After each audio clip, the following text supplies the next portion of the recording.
Hello दोस्तों, कैसे हो आप लोग। Welcome to Nimbus learning powered by engineers academy. जल्दी से आ जाइए। Very good evening all of you.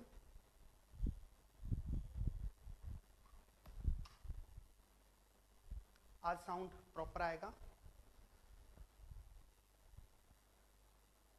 Very good evening, very good evening. सभी लोग आ गए जी। Good evening, good evening, good evening.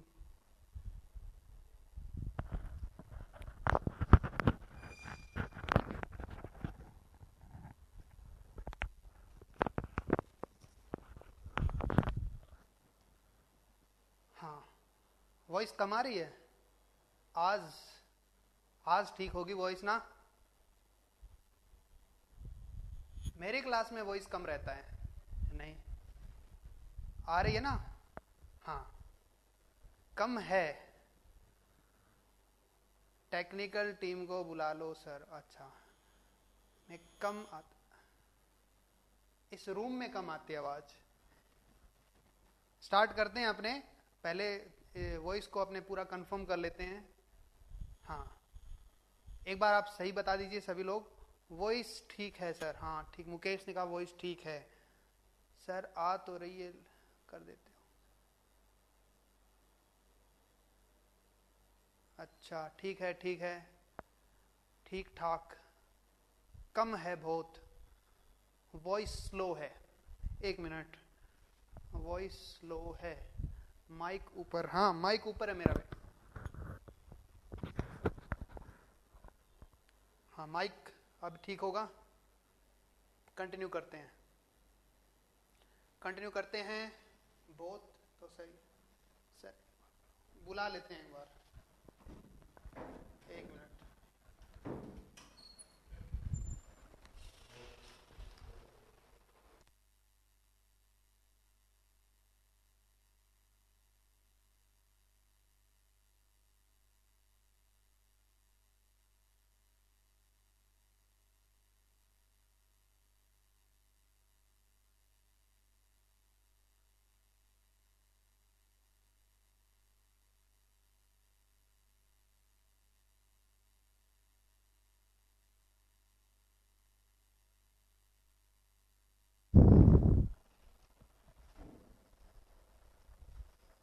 हाँ, स्टूडियो चेंज कर लो।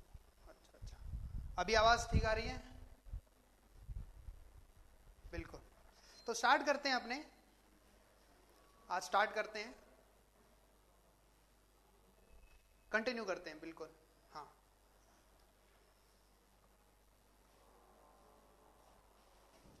अभी सही आ रही ना आवाज। अब स्टार्ट करते हैं। बिल्कुल बहुत कम है। हाँ तो आप एक बार कोई हेडफोन वगैरह यूज कर लीजिए। Good evening, good evening. Continue करते हैं। तो कल अपने क्लास में क्या पढ़ा था। कल क्लास में इंट्रो पढ़ा था, और इंट्रो में आपने सबसे पहले सर्वे को डिफाइन किया था। क्या डिफाइन किया था? Surveying is an art of making measurement of object to show their relative position on paper. यही बताया था। बिल्कुल। अब उसके बाद में हमने अर्थ के बारे में थोड़ा सा एनालिसिस किया था। ठीक है, याद है कल क्लास।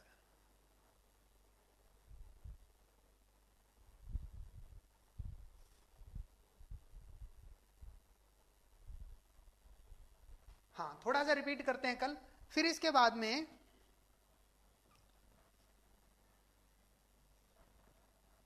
हमने क्या किया था? अर्थ के बारे में एनालिसिस किया था। अर्थ के बारे में।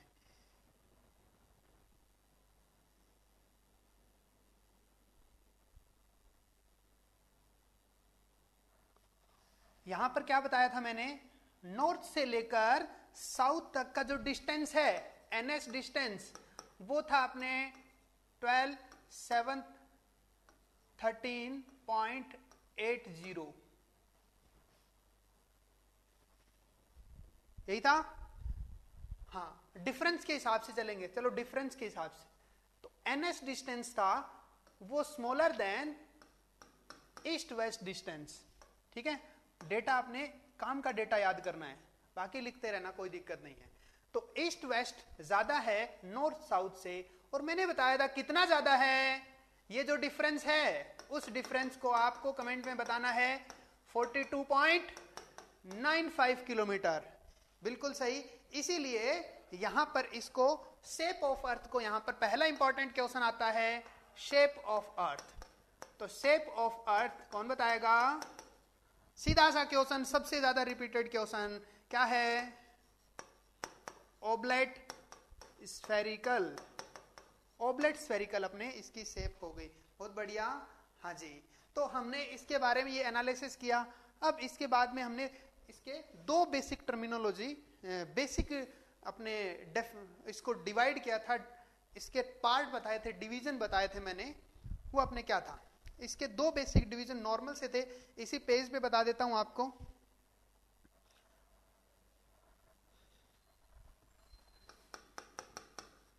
Basic divisions of surveying. थोड़ा सा रिपीट कर देता हूं, कल की क्लास में थोड़ा डिस्टरबेंस रहा था। सर्वेइंग के दो बेसिक डिवीजन में एक तो था प्लेन सर्वेइंग, और दूसरा था जियोडेटिक सर्वेइंग। प्लेन सर्वे में क्या किया जाएगा? प्लेन सर्वे में आपको earth surface considered as a plane surface, earth surface taken as plane surface. लेकिन इसके अंदर क्या होगा? Surface of earth surface taken as curved surface. फिर इसके बाद में मैंने दूसरी लाइन बताई थी कि कर्वेचर ऑफ अर्थ है, इसके अंदर प्लेन के अंदर नेग्लेक्ट किया जाएगा। बिल्कुल सही।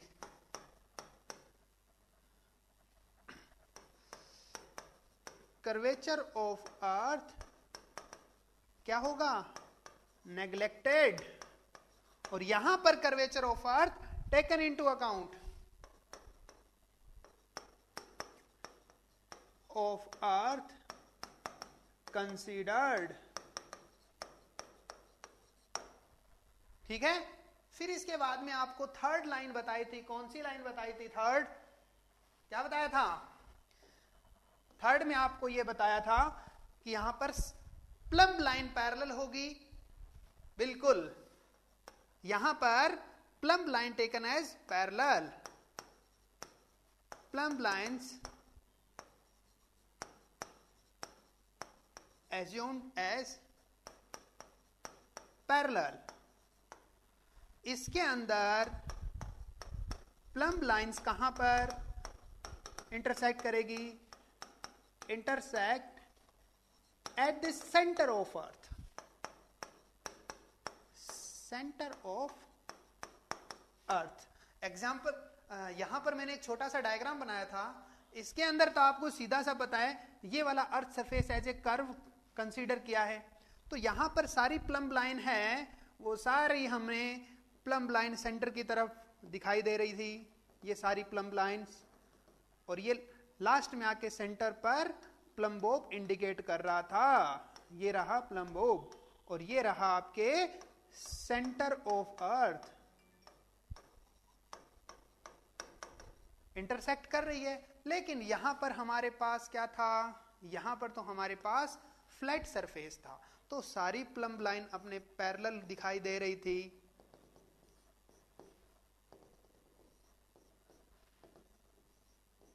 तो ये आपके सारी प्लम्ब लाइन है। प्लम्ब लाइन का मतलब ऐसे मान लो कि ग्रेविटी की डायरेक्शन, समझ गए ना? किसी इंस्ट्रूमेंट के लिए प्लम्ब लाइन है ना, उसका वर्टिकल एक्सिस भी होता है। अपने जैसे इंस्ट्रूमेंट्स के बारे में पढ़ेंगे तो वहां पे हर बार मैं कहूंगा वर्टिकल एक्सिस है इसका, तो वर्टिकल एक्सिस आप क्या कहोगे? प्लम्ब लाइन वाला है। ठीक है ना? सेंटरिंग करेंगे इसके लिए अपने। बिल्कुल।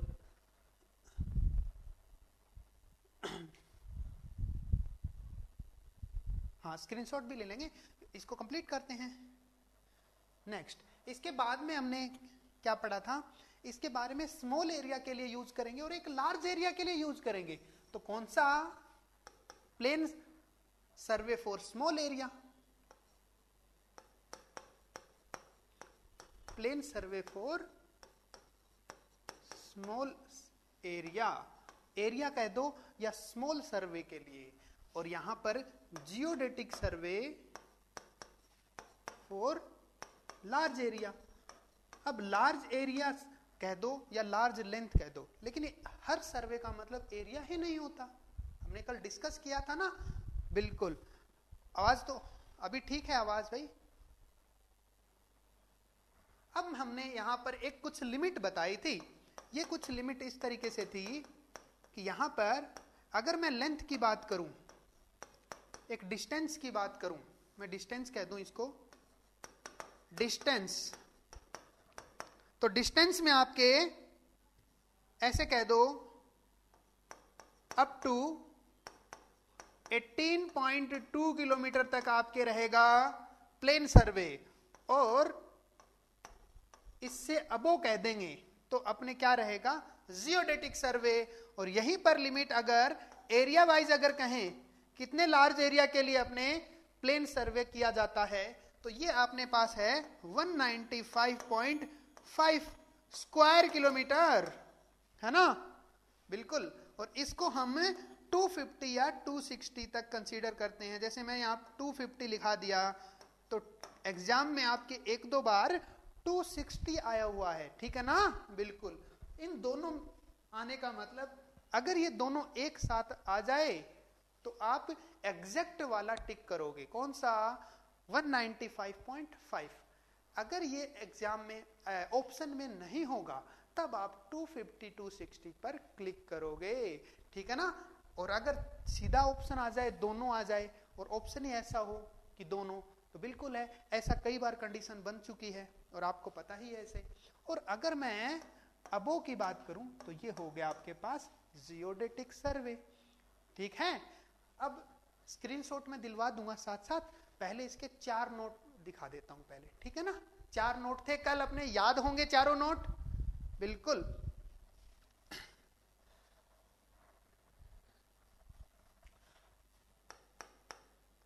अब इसके नोट की तरफ चलते हैं। नोट नंबर 1 था स्फेरिकल ट्राइंगल।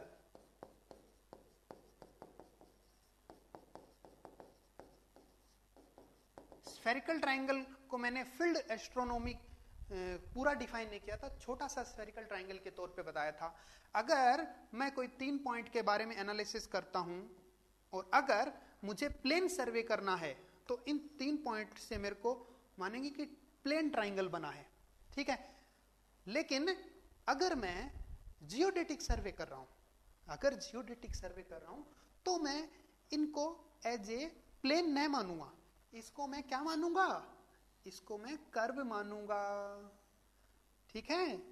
तो कर्व मान लिया, तो यहां पर 2 ट्राइंगल हो गए, एक तो ये वाला ट्राइंगल है और एक आपके पास ऐसे वाला ट्राइंगल है। तो इसको मैंने क्या बोला है, इसको मैंने बोला है प्लेन ट्राइंगल, और इसको मैंने बोला है क्या, स्फेरिकल ट्राइंगल। अब यहां पर मैं एक वर्ड यूज करूंगा एस, एस वर्ड। एस का मतलब मैं यहां पर क्या कहूंगा, सम ऑफ इंटीरियर, ठीक है, सम ऑफ इंटीरियर। वर्बली बता दो, बिल्कुल मैं थोड़ा वर्बली बता दूंगा, कई लोग बोल रहे थे कि लिख दो।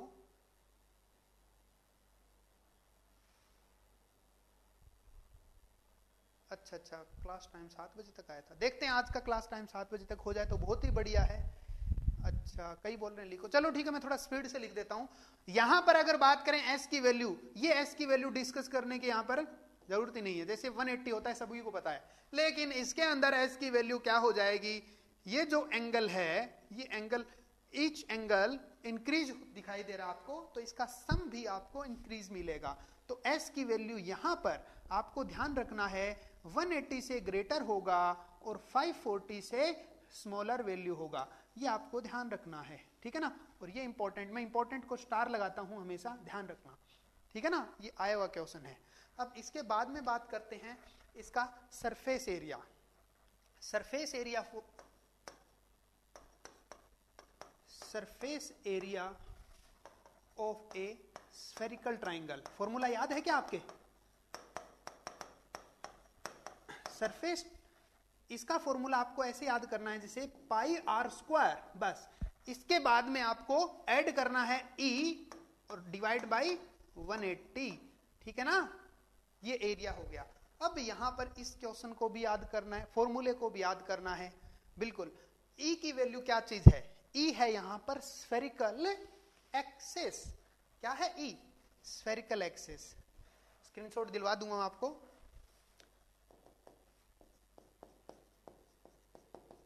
स्फेरिकल एक्सिस, E को बोलते हैं स्फेरिकल एक्सिस। यहां पर जो यंग मॉडुलस ऑफ इलास्टिसिटी वाला कैपिटल E है ना, इस फॉर्मूले के अंदर ये रहेगा। तो E का जो फॉर्मूला है वो होगा S की वैल्यू से कितना, यहां पर S की वैल्यू 180 से कितना ज्यादा एक्सीड कर रहा है, कितना ज्यादा एक्सीड कर रहा है, कितना ज्यादा है, वही आपके S की वैल्यू है। अगर मैं कह दूं S की वैल्यू अपने को दे रखी है, if S is given that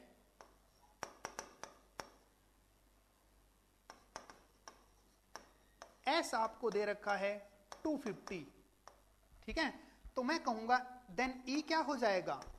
E की वैल्यू क्या हो जाएगी? अब आप E की वैल्यू को आराम से कैलकुलेट कर सकते हो। E क्या हो जाएगा? S से आपको माइनस कर देना है 180, आंसर आ गया S70। इसका मतलब इसकी वैल्यू है किस में आएगी? डिग्री में आएगी, याद रख लेना, ठीक है ना? बिल्कुल बिल्कुल। अब यहां पर इसमें भी एक इंपॉर्टेंट लाइन लिखवाई थी। अगर एक स्फेरिकल ट्राइंगल का एरिया 195.5 स्क्वायर किलोमीटर हो तो उसके लिए E की वैल्यू को फिक्स याद रखना है, ठीक है ना? The spherical axis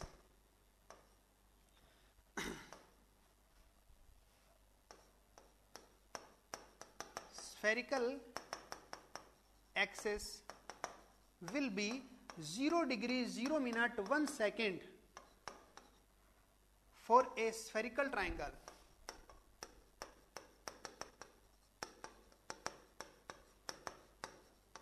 having area, उसका एरिया बॉर्डर वाला होगा। बॉर्डर का मतलब 195.5 स्क्वायर किलोमीटर।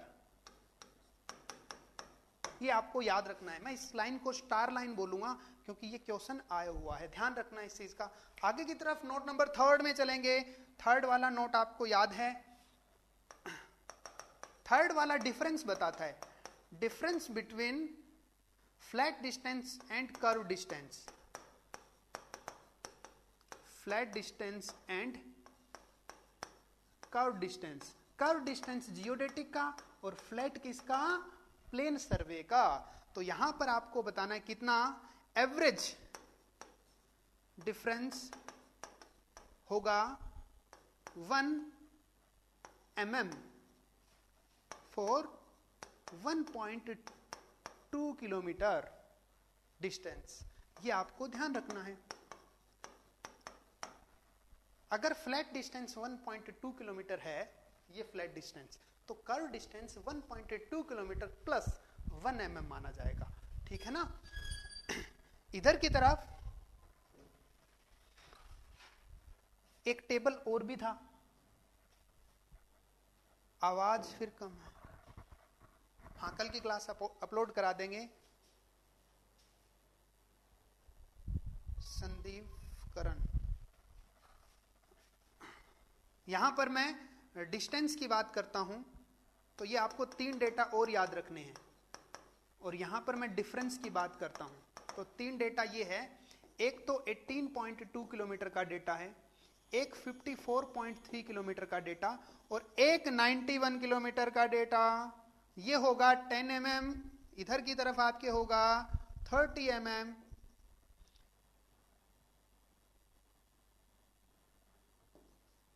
और इधर आपको 50 mm याद रखना है।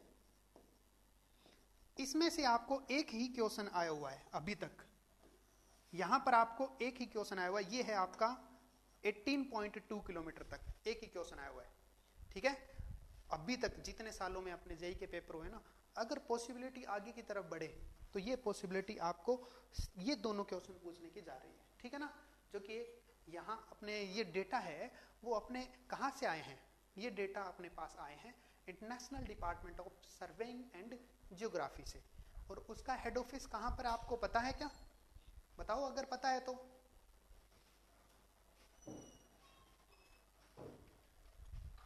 International department of surveying and geography का हेड ऑफिस कहां पर है? मुंबई। तेज बोलते हैं, हाँ तेज बोल रहे हैं भाई।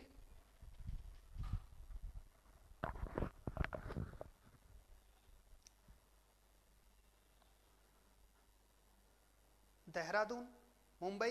देखो एक एमएसएल पॉइंट है, उसके बारे में पूछे तो आपको मुंबई बताना है। अगर सर्वे ऑफ इंडिया का पूछे तो आपको देहरादून बताना है। सर्वे ऑफ इंडिया का हेड ऑफिस तो देहरादून में है, यूके उत्तराखंड। और international department of surveying and geography है, उसका भी यूके में है, United kingdom, England. MSL point है वो अलग है, लेवलिंग का पॉइंट वो मुंबई में है। तो तीनों क्वेश्चन याद हो गए, आगे चलते हैं। बिल्कुल बिल्कुल, आगे की तरफ हमने देखा ये क्वेश्चन कैसे आएगा, difference between flat distance and curve distance for 18.2 kilometre. ऐसा कैसा लिखा है, ऑप्शन में 4 दे रखे हैं। तो इन 4 ऑप्शन में अगर 10 mm है तो उस पर टिक करना है, 10 mm नहीं है तो आपको 1 mm 1.2 किलोमीटर के हिसाब से आप इसको काउंट कर लेना, तो 15.1 आएगा, वो भी अपने सही आंसर होगा। ठीक है ना, लेकिन 10 mm पहला सही आंसर है, दूसरा सही आंसर 1 mm के हिसाब से काउंट करोगे। कल बताया था, बिल्कुल सही, हाँ कुणाल ने सही बताया। नेक्स्ट, अब आगे की तरफ लास्ट पॉइंट पे अपने आई जाते हैं। एक आया था well condition triangle. Well condition triangle का मतलब होना चाहिए no angle should be less than 30 degree. No angle should be less than 30 degree for a well conditioned triangle। ये आपको याद रखना है इस लाइन का मतलब। तो मिनिमम एंगल की वैल्यू भी आपको याद रखनी है, मिनिमम एंगल 30 डिग्री हो जाएगा, और मैक्सिमम एंगल भी याद रखना है, कितना हो जाएगा, 120 डिग्री हो जाएगा। बिल्कुल सही, बिल्कुल सही। नेक्स्ट, अब आगे की तरफ हमने बढ़ते हैं। आगे हमने क्लासिफाइड किया था इनको, तो पहले इसका स्क्रीनशॉट खींचेंगे, फिर आगे की तरफ हम बढ़ जाएंगे। जल्दी से स्क्रीनशॉट खींचें इसका, हाँ जो कल नहीं आए थे वो भी स्क्रीनशॉट खींच लेना। तो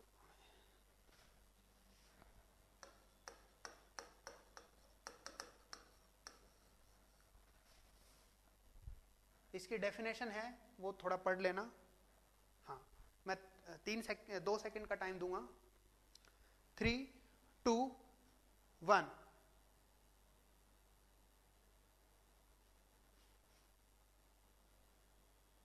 हाँ वो भी लिखवा देंगे।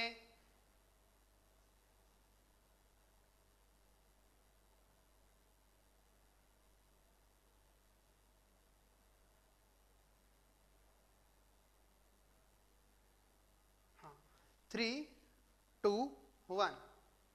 3, 2, 1।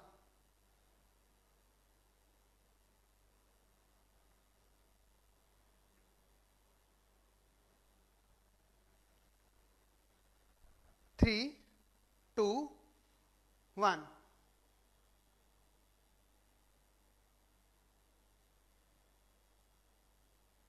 डन।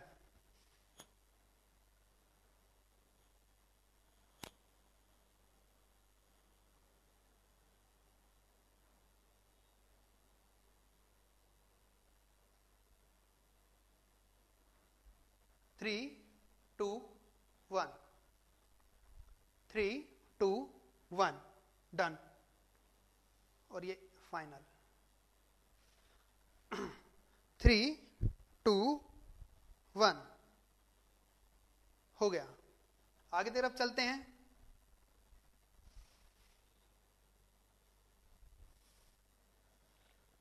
अब मैं इसको क्लासिफाई करूंगा सर्वेइंग को, तो सर्वे को क्लासिफाई करने के लिए आपको याद होना चाहिए classification of surveying.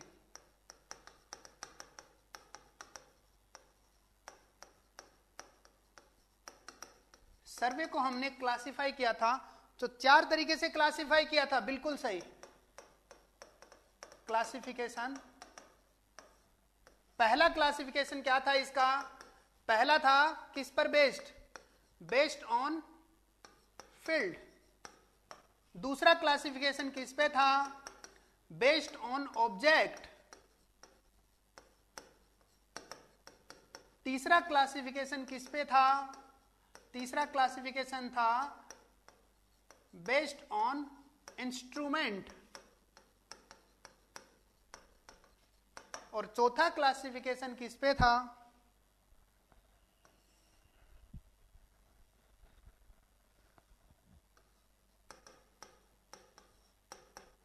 Based on method employed.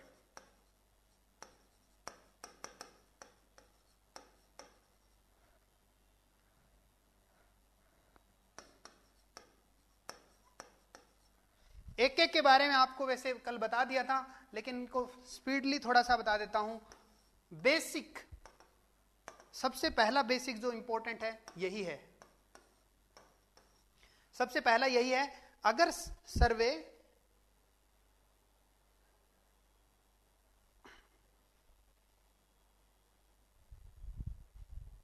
Sarfaraz, आपके टेक्निकल टीम के नंबर जो मिल जाएंगे निम्बस लर्निंग वाले पे।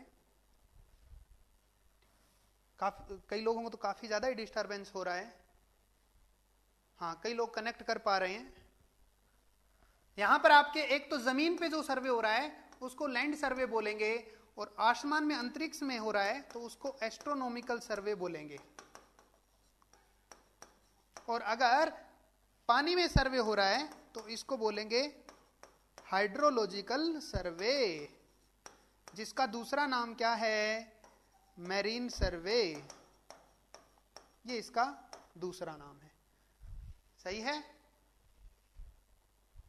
बार बार रिस्पॉन्स ही नहीं है।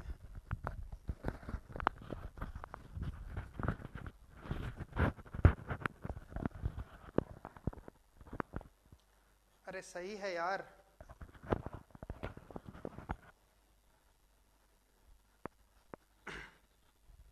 सभी को प्रॉब्लम नहीं हो रही है तो एक बार आप थोड़ा देख लें। इधर की तरफ अपने फर्स्ट, यहां पर आपका फर्स्ट कौन सा है? इंजीनियरिंग सर्वे, डिजाइन बेस पर। दूसरा है मिलिट्री सर्वे। तीसरा है geological survey.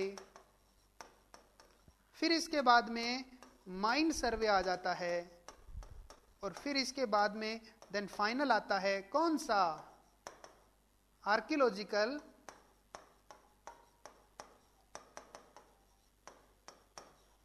Survey.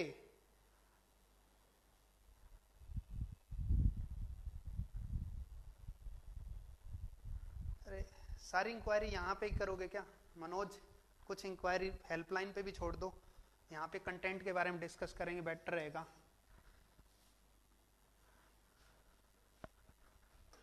Based on instrument, ये तो आप सीधा बोलोगे चैन सर्वे हो गया सर, सीधा बोल दोगे सर कंपास सर्वे भी है, बिल्कुल सही है।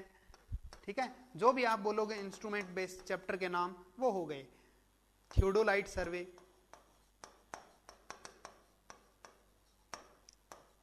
Tacheometry, total station, plane table survey, PTS बोलते हैं जिसको, ठीक है ना।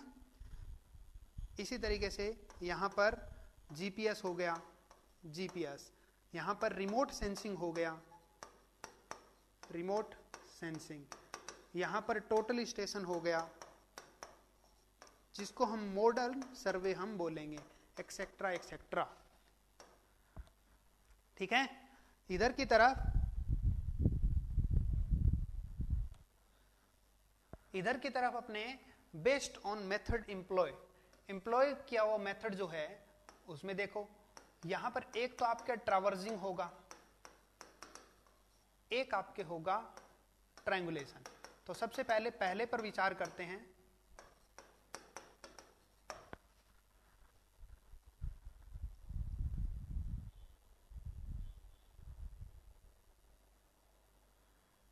हाँ, शुभम सही कह रहा है, एक बार आप रिस्टार्ट करके देख लो। मनोज फोन नहीं उठाते तो यार क्लास में पूछोगे कि सारे आपकी क्लास का टाइम वगैरह जो होगा। हाँ बिल्कुल, आप टॉपिक पे रहो तो बहुत बेटर रहेगा, ठीक है ना। टॉपिक पे रहो, आपने क्लास के टॉपिक पे। इंक्वायरी सेशन अलग है, ठीक है। पहली बात, फैकल्टी को शायद कम ही पता होता है आपकी अदर क्लास अलग, अदर टाइमिंग क्या है, ठीक है ना। हाँ, तो प्रॉपर जानकारी अगर लेनी है तो वहीं से लो, बढ़िया रहेगा। कंटिन्यू करते हैं। तो फर्स्ट अपने कंटिन्यू करो। इसको आप स्क्रीनशॉट खींचना चाहो तो पहले स्क्रीनशॉट खींच लो, फिर मैं इसको एक एक को क्लासिफाई कर दूंगा। कल तो किया था वैसे थोड़ा सा, आज और कर दूंगा। स्क्रीनशॉट लेना एक बार।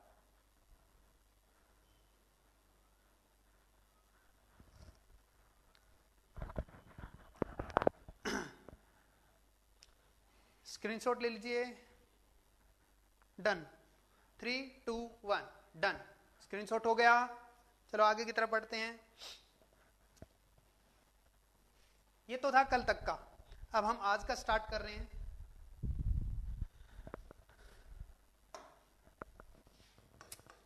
आज का पहला है बेस्ड ऑन फील्ड क्लासिफिकेशन। तो इस क्लासिफिकेशन में पहला है land survey.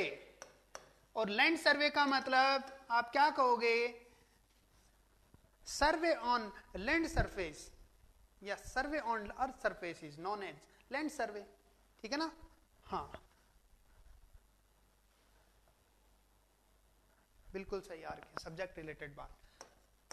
Survey on land surface, इस चीज को हम बोलेंगे कि लैंड सर्वे हो रहा है। लेकिन लैंड सर्वे भी 3 टर्म में होता है। पहला सर्वे लैंड सर्वे मैंने बताया, जमीन को सबसे पहले ऊपर से देखना है, जमीन को, लैंड को ऊपर से देना। टॉप से देखने पर तो टोपोग्राफिकल सर्वे होगा, ठीक है ना। और टोपोग्राफिकल में अपने को जमीन के ऊपर क्या दिखाई देता है? 2 टाइप के ऑब्जेक्ट दिखाई देंगे। एक जो नेचुरल है, नदी, पहाड़, ये नेचुरल है, जंगल। दूसरा अपने को दिखाई देगा जो आर्टिफिशियल है, मैन मेड है, जैसे नहर, dam, railway line, road, airport, building, ये सारे, ठीक है ना। तो मैन मेड और नेचुरल ऑब्जेक्ट का एनालिसिस होगा।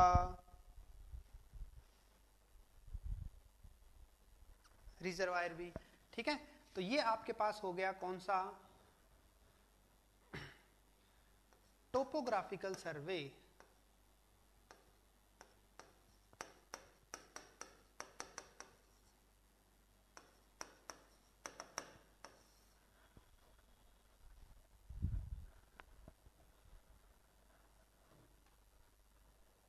एक मिनट, यहां पर मैं आपको दूसरे सर के नंबर एक बार मैं लिख देता हूं, देख के।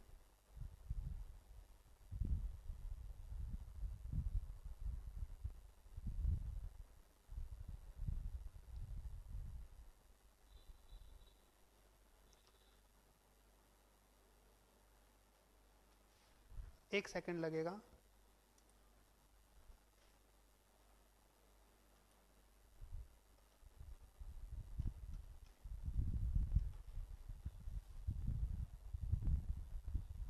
ठीक है, मैंने कमेंट में कुछ नंबर दिए हैं, आप कॉन्टेक्ट कर लेना। टोपोग्राफिकल सर्वे, तो topographical survey analysis of man made and natural object on land surface. Man made में आ जाएगा, मैन मेड ऑब्जेक्ट है, उसके अंदर जो भी है आप एग्जाम्पल लिख सकते हो, और नेचुरल ऑब्जेक्ट है उसमें भी आप एग्जाम्पल लिख सकते हो। मैन मेड ऑब्जेक्ट आपके क्या हो गया, canal, road, dam, etcetera etcetera. यहां पर मैं कह दूं फॉरेस्ट है, रिवर है, माउंटेन है, तो ये आपके पास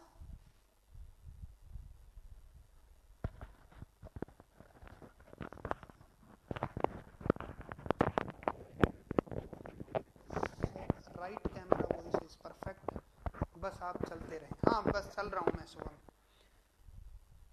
हाँ कैनाल, रोड, कमेंट में मैंने नंबर दिए रखे हैं, आप एक बार कांटेक्ट कर लेना।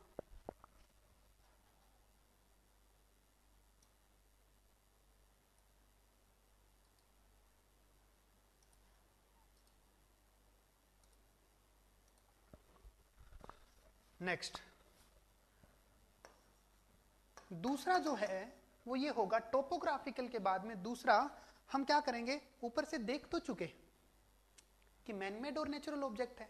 अब जैसे ही जमीन पे उतरेंगे तो सबसे पहले बाउंड्री डिसाइड करेंगे, और बाउंड्री डिसाइड करके हमें पता लगेगा कितने एरिया का सर्वे करना है। ठीक है, बिल्कुल। तो उस बाउंड्री डिसाइड करने वाला सर्वे है उसको हम बोलेंगे क्या, क्या बोलेंगे उसको, कैडास्ट्रल सर्वे।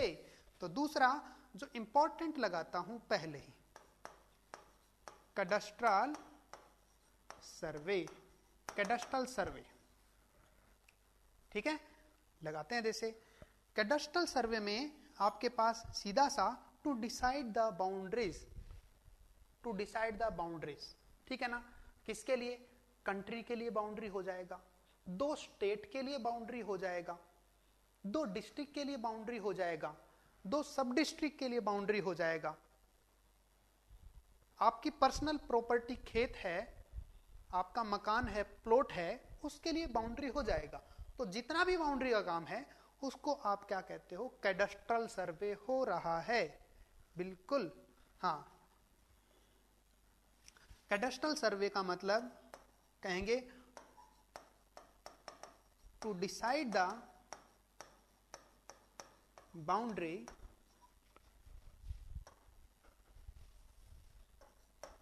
फॉर कंट्री या फॉर प्रॉपर्टी।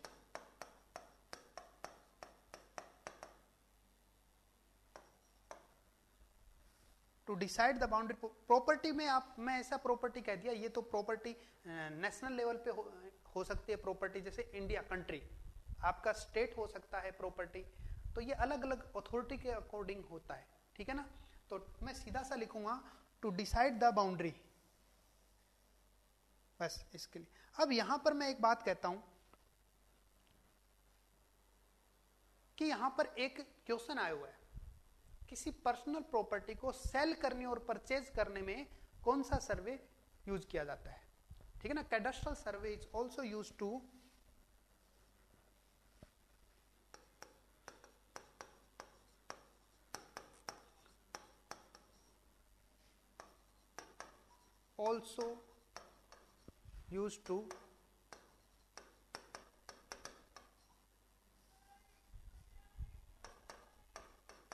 सेल और परचेज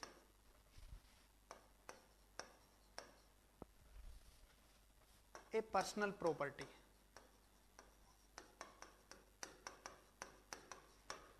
ये क्वेश्चन यहां पर पूछा गया है, ध्यान रखना।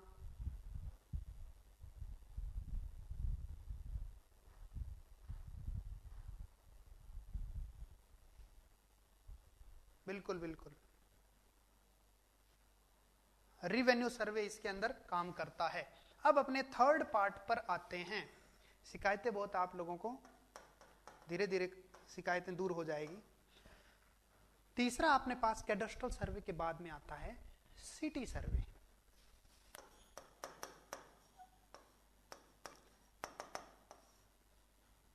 सिटी सर्वे में क्या होगा, किसी सिटी में कह सकते हो रोड जो सिटी रोड है उनको डिसाइड करना। सिटी में जो फैसिलिटी है वो रोड भी आ गया, सीवर लाइन आ गया और पाइपलाइन आ गया। तो सिटी सर्वे इसलिए नाम रखा गया था क्योंकि सबसे पहले जो सीवर लाइन है, जो रोड है, सिटी रोड और पाइपलाइन है पानी की, ये तीनों ही एक सिटी का पार्ट था जब इसको डिफाइन किया गया था। लेकिन आज के टाइम पे अगर देखें तो सिटी को छोड़कर छोटे से गांव में भी एक रोड होगा और पानी के लिए पाइपलाइन होगी, लेकिन सीवर लाइन का मतलब वो एक बड़ा कस्बा मतलब सिटी होगा। तो सीवर लाइन इसके अंदर इंपॉर्टेंट है। बाकी तो आप इसमें कहेंगे एनालिसिस फॉर सिटी रोड,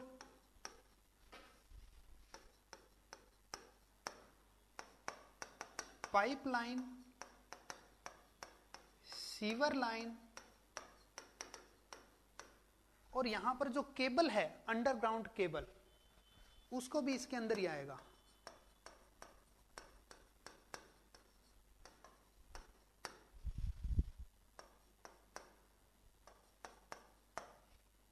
आजकल तो क्या हो गया, जैसे इलेक्ट्रिक पोल है, उनकी बजाय जो इलेक्ट्रिक वायर है पोल पर न देने के बजाय आजकल अंडरग्राउंड हो रहे हैं। तो ये भी आपके सिटी सर्वे का पार्ट है। इसके अलावा और भी केबल है। कौन सी केबल? जैसे अपने वाईफाई का जो केबल होता है वो भी अंडरग्राउंड डलते हैं। बीएसएनएल की लाइन तो आप स्टार्टिंग से ही देख रहे हो अंडरग्राउंड ही डलती है, ठीक है ना। तो ये सारे अपने सिटी सर्वे के पार्ट आते हैं। अब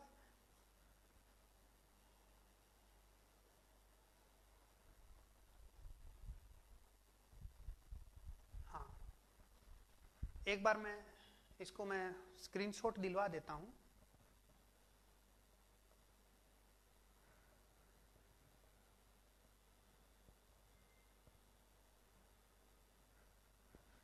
हाँ, आप एक बार इसका स्क्रीनशॉट ले लो अगर दिखाई दे रहा है तो, नहीं तो जूम कर दूंगा।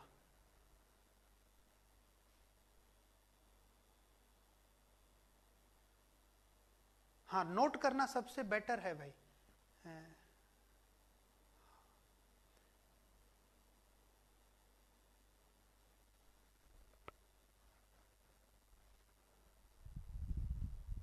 नेक्स्ट,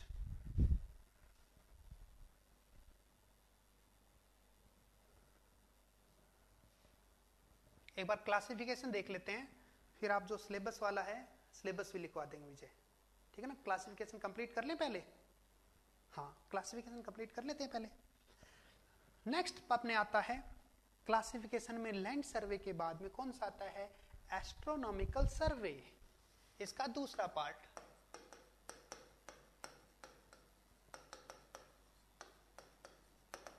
एस्ट्रोनॉमिकल सर्वे का मतलब आपके पास अंतरिक्ष में जितने अंतरिक्ष पिंड है, हेवनली बॉडीज, उन सभी के बारे में एनालिसिस करेंगे।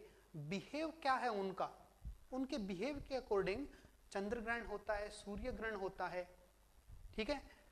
और इसके अलावा यहां पर अपने जो टाइम जोन है वो भी इस एस्ट्रोनॉमिकल सर्वे में ही अपने डिसाइड किया जाएगा, ठीक है ना।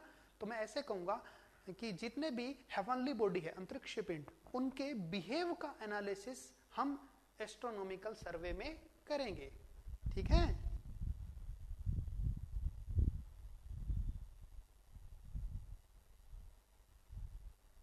अरे सरफराज, आपको यार नंबर भी दिया था मैंने।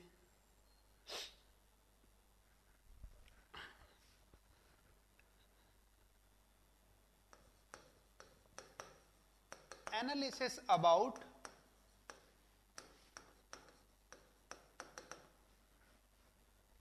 behavior of various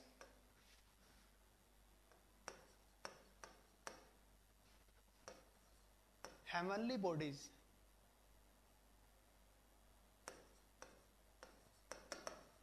like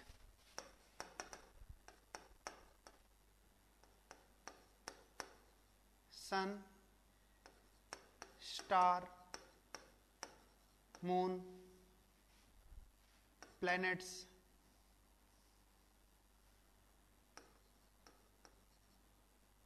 etc. Planets के बारे में भी अपने। इसके अलावा अपने एक बात और होती है, ज्योग्राफी वालों ने यहां पर कुछ लाइनें बताई है, इन लाइनों को हमने क्या बोला है, लॉन्गिट्यूड लाइन, ठीक है ना। ये लॉन्गिट्यूड लाइन है ना, वो दो काम करते हैं, एक तो किसी जगह की जीपीएस लोकेशन है ना वो भी बताने में हेल्प करते हैं, और दूसरा किसी एरिया का टाइम जोन इससे डिसाइड किया जाता है। किस तरीके से डिसाइड होता है, देखो मान लीजिए मैं अपने हाथ से बता रहा हूं कि ये तो आपके पास, मान लीजिए यहां से सनलाइट आ रही है, ये सूरज है, ठीक है, और इधर पर अपना पृथ्वी की लाइन है ये, और ये ऐसे अपने एक्सिस पर रोटेट कर रही है, ठीक है ना। तो अपने एक्सिस पर जब पृथ्वी रोटेट करेगी तो एक टाइम पर एक प्लेस पर लाइट पड़ेगी, तो उसको तो बोलेंगे कि यहां पर सुबह हो गई, और एक इसके बैकवर्ड साइड है वहां पर लाइट पड़ना बंद हो जाएगी, ठीक है ना, सनलाइट, तो वहां पर हम क्या कहेंगे कि यहां पर इवनिंग हो गई। तो इस तरीके से दूसरी जगह पर लाइट पड़ेगी, फिर तीसरी जगह पे सनलाइट पड़ेगी, तो अलग अलग एरिया का सूर्योदय और सूर्यास्त जो है वो अलग अलग होगा, ठीक है ना। तो ये इसके अकॉर्डिंग यहां पर टाइम जोन डिसाइड किया जाता है अलग अलग एरिया का।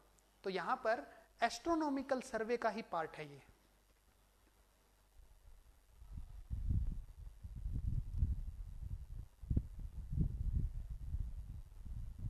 अरे शिकायतें इतनी ज्यादा रहेगी तो पढ़ाई कैसे होगी भाई।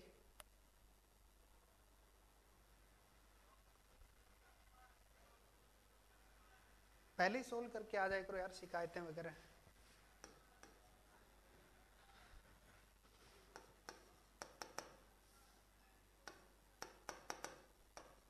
Time zone for a place is also decided by, important line,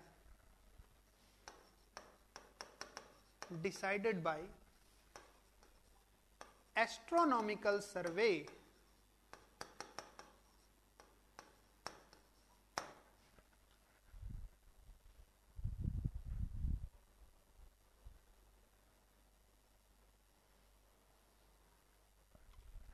आगे चले, नेक्स्ट अपने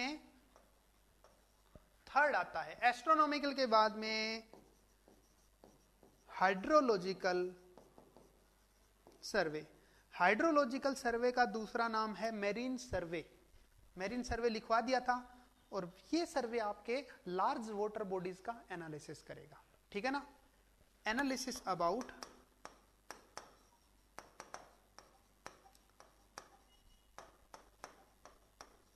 लार्ज वाटर बॉडीज, जैसे लार्ज वाटर बॉडीज में आपके क्या हो जाएगा, एग्जाम्पल के तौर पर मैं कह दूं कि यहां पर सबसे लार्ज वाटर बॉडीज तो यही है सी, ठीक है ना।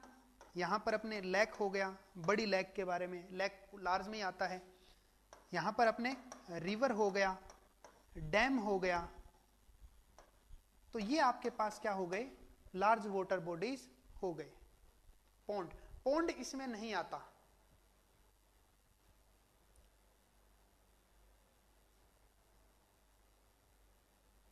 बिल्कुल। मैं जो इंपॉर्टेंट होता है उसको स्टार लगाता हूं, ठीक है ना, अंडरलाइन भी करने की कोशिश करूंगा, लेकिन मेरी आदत है मैं स्टार लगा देता हूं। इंपॉर्टेंट भी हो सकता है वो स्टार, और हो सकता है वो पहले क्वेश्चन में पूछा जा चुका है, ठीक है ना, बिल्कुल। तो ये पॉन्ड जो आप कह रहे हैं वो लार्ज वाटर बॉडीज में नहीं आता, ठीक है ना। आपके लार्ज वाटर बॉडीज में लेक आती है, रिवर आता है, डैम आता है, सी आता है, ठीक है ना। तो ये हो गया, आपने बिल्कुल स्क्रीनशॉट ले लीजिए इसका।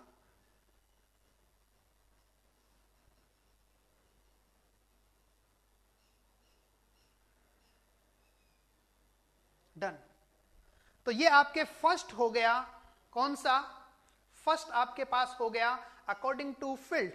सेकंड पे चलते हैं, सेकंड आपका कौन सा है, according to object of survey, ठीक है, करते हैं अपने।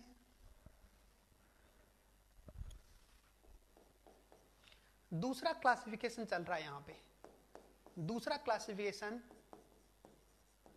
Based on object of survey. Object basis पर फर्स्ट जो आता है वो आता है इंजीनियरिंग सर्वे। इंजीनियरिंग सर्वे का मतलब आपको डिजाइन के लिए जो सर्वे करना है, डिजाइन मतलब building design, dam design, road, railway line, airport, canal, जो भी डिजाइन के लिए अपने को सर्वे करना होगा, तो डिजाइन पर्पस आपके इंजीनियरिंग सर्वे पूरा करेगा। ठीक है ना।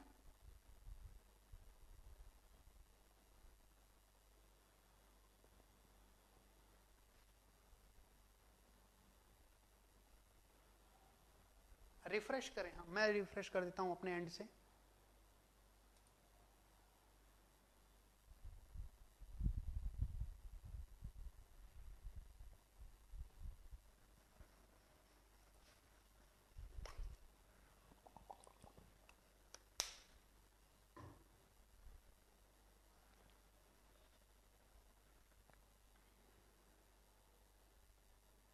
साथ साथ लिखवा रहे हैं जी इंजीनियरिंग सर्वे। साथ साथ में अपने इंजीनियरिंग सर्वे का मतलब होता है सर्वे for design purpose,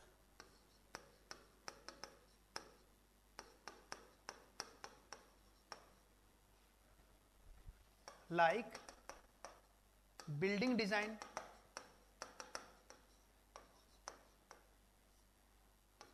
building, dam,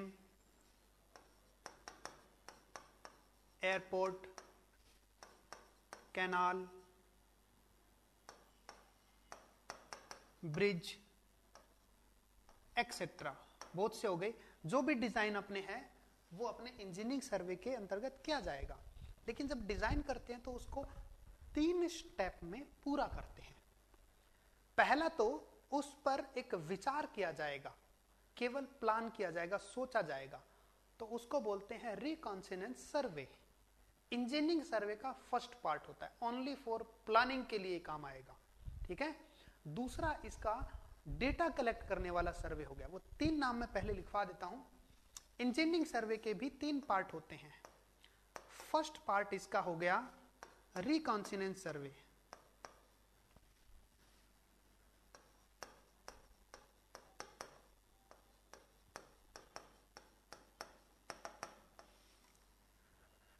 दूसरा यहां पर होगा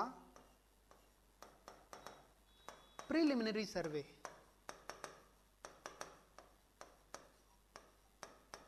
और तीसरा यहां पर आपके होता है लोकेशन सर्वे। 3 तरीके से कहने का मतलब सबसे पहले सोचा जाएगा, विचार किया जाएगा कि डिजाइन की वाकई जरूरत है या नहीं है, और जरूरत है तो किस बजट में होगा। मान लीजिए अपने को मकान, रहने के लिए बिल्डिंग बनानी है, तो रहने के लिए बनाना है तो आपका बजट कितना, उसके अकॉर्डिंग विचार करोगे। ठीक है ना। या जरूरत कितनी है उसके लिए विचार करोगे। तो ये आपके रिकॉन्सिनेंस के अकॉर्डिंग हो जाएगा, ओनली फॉर प्लानिंग। इसमें ड्राइंग वगैरह की जरूरत नहीं होती, कितना पैसा और क्या जरूरत है, ठीक है ना, उसके अकॉर्डिंग। प्रीलिमिनरी सर्वे है, अगर आपका विचार हो ही गया है प्लानिंग करते वक्त कि हमें डिजाइन करवाना है, तो आप उसका डेटा कलेक्ट करोगे। इसमें इसकी ड्राइंग वगैरह, कॉस्टिंग वगैरह सब आ जाती है, प्रीलिमिनरी सर्वे। और तीसरा है वो जो सबसे इंपॉर्टेंट है कि आप मान लीजिए बिल्डिंग ही बना रहे हैं, तो बिल्डिंग की लोकेशन कहां पे रहेगी। अगर वो रेजिडेंशियल बिल्डिंग है तो उसकी लोकेशन कहां पे बढ़िया रहेगी। अगर वो मैं कमर्शियल बिल्डिंग बना देता हूं, मान लीजिए मैं सोच रहा हूं कि बैंक को रेंट पे दे दूंगा, तो उसकी लोकेशन कहां पे रहेगी। तो लोकेशन मायने रखती है। ठीक है ना। ऑन रोड होगा तो ऑन रोड को हम कमर्शियल यूज कर सकते हैं उसको। ठीक है ना। हाँ, तो ये मैं तीनों में ऐसे कहता हूं। पहला जो है वो आपके मैं क्या कहूंगा, only for planning for a project. किसी प्रोजेक्ट की प्लानिंग है वो हम कहेंगे रिकॉन्सिनेंस सर्वे में। बिल्कुल। अब हम यहां पर डिटेल करेंगे। ठीक है ना। प्रीलिमिनरी सर्वे में डिटेल करेंगे। ठीक है ना। Collect the detail about selected project, detail का मतलब ड्राइंग, उसकी कॉस्टिंग, ठीक है ना, डिटेल एनालिसिस करेंगे।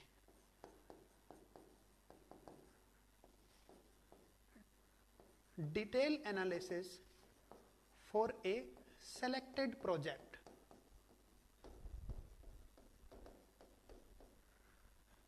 डिटेल का मतलब मैंने क्या बोला, डिटेल का मतलब इसकी जो ड्राइंग है वो क्या होगी, दूसरा इसकी कॉस्टिंग है वो क्या होगी। ये दो इंपॉर्टेंट चीज है।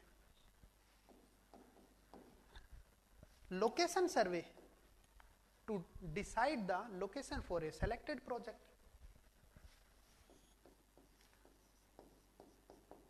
To decide the location for a selected project. जैसे हम दूसरे का एग्जांपल अगर कहेंगे, मान लीजिए हमें अगर कोई फैक्ट्री लगानी है, तो फैक्ट्री लगानी है तो उसकी लोकेशन है, अगर हम सिटी में लेना चाहें तो पहली बात तो सिटी अलाउ ही नहीं करेगी कि फैक्ट्री यहाँ पे लगाओ, आबादी क्षेत्र में नहीं लगा सकते। चलो मैं मान लेता हूँ लगा भी देते हैं, तो हमारे लिए महंगा भी तो पड़ता है ना, या रेंट पे लेंगे तो महंगा, जमीन खरीदेंगे तो महंगा, तो फैक्ट्री आउटसाइड लेंगे, हो सकता है किसी विलेज में लें, ठीक है ना। लेकिन लेबर है वो अवेलेबल होना चाहिए, इसकी कुछ शर्त है। और दूसरा ट्रांसपोर्टेशन है, जो मटेरियल यहाँ पर प्रोडक्शन हो रहा है उसका ट्रांसपोर्टेशन आसानी से हो सके, कुछ ये जरूरतें अपने ध्यान रखेंगे। और कुछ बेसिक जरूरतें, बिजली पानी की जरूरत पड़ती है तो वो भी अपने को वहां पे मिल जाना चाहिए। हाँ, लाउड कर रहे हैं, नोट करना है, नोट कर दो, नोट करते रहो, नोट करते रहो। ये हो गया आपने इंजीनियरिंग सर्वे। दूसरा आपने चलेंगे मिलिट्री पर, तो पहले ये नोट कर लो,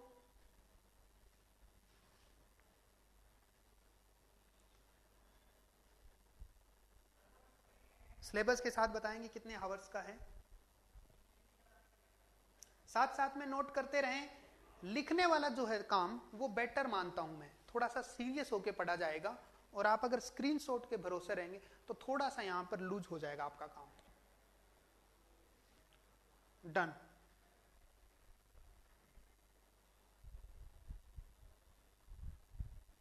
कास्ट नहीं भाई, ये कोस्ट है, कोस्टिंग।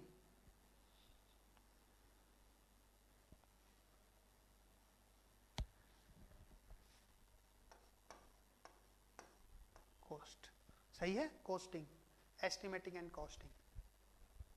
आगे चलें, बिल्कुल। नेक्स्ट की तरफ अपने इंजीनियरिंग सर्वे के बाद में किसकी बारी आती है, मिलिट्री सर्वे। मिलिट्री सर्वे का मतलब जो मिलिट्री करेगी वो आपके मिलिट्री सर्वे हो जाएगा, ठीक है ना, बिल्कुल। तो मिलिट्री अपने सर्वे करके क्या करेगा, मिलिट्री जो सर्वे करता है वो बहुत से काम करता है। जैसे सबसे पहला काम कुछ युद्ध क्षेत्र या युद्धाभ्यास के लिए, दूसरा काम जो मिलिट्री की छावनी जहां पे लगती है जिसको कैंट एरिया बोलते हैं, उसका सर्वे करेगा मिलिट्री, कि कहां पर उसको क्या बनाना है, ट्रैक बनाने हैं, कहां पर उसको प्रैक्टिस के लिए या गन शूट पॉइंट बनाने हैं प्रैक्टिस के लिए, कहां पर उसको रहने के लिए बनाना है, कहां पर उसका यहाँ पर कुछ कैंटीन टाइप का होता है, वो सामान खरीदते हैं उनकी कैंटीन, तो वो बनाना है, तो अलग अलग एरिया, ठीक है ना। उसके अलावा युद्धाभ्यास के लिए भी वो एक सर्वे करते हैं, वो भी मिलिट्री सर्वे होगा। ये तो ये पहले इसके प्राइमरी काम हो गए। अब इसके अलावा दूसरे काम क्या हो गए, दूसरा काम इसका ये हो गया बाढ़ राहत कार्यक्रम, मतलब इमरजेंसी जहां पे भी होगा तो वो एक सर्वे करेंगे क्विकली, और उसके बेसिस पर डिसीजन लेंगे, ठीक है ना। हो सकता है उस सर्वे के लिए अपने को पहले दूसरे डिपार्टमेंट के डेटा है उनकी जरूरत पड़े, तो वो अपना प्लानिंग करके, अपना सर्वे करके फिर अपने फील्ड में उतरेंगे, और एक अच्छे टाइम लिमिट में 100% एक्यूरेसी के साथ वो काम करने की काबिलियत रखते हैं, ठीक है। अब 100% वो अपने कर लेते हैं कंप्लीट, तो इसके लिए वो क्या करते हैं, सर्वे किसी और से नहीं करवाते, वो खुद ही सर्वे करते हैं। भरोसा ही नहीं उन लोगों को, PWD, CPWD, इनके सर्वे पे भरोसा नहीं है, तो अपना सर्वे खुद करते हैं। तो हम उन सर्वे को बोलेंगे क्या, बिल्कुल MES वाले भी हो गए, ठीक है। तो सर्वे फॉर मिलिट्री स्ट्रेटेजिक ऑपरेशन ऐसे कहेंगे, सर्वे फॉर मिलिट्री स्ट्रेटेजिक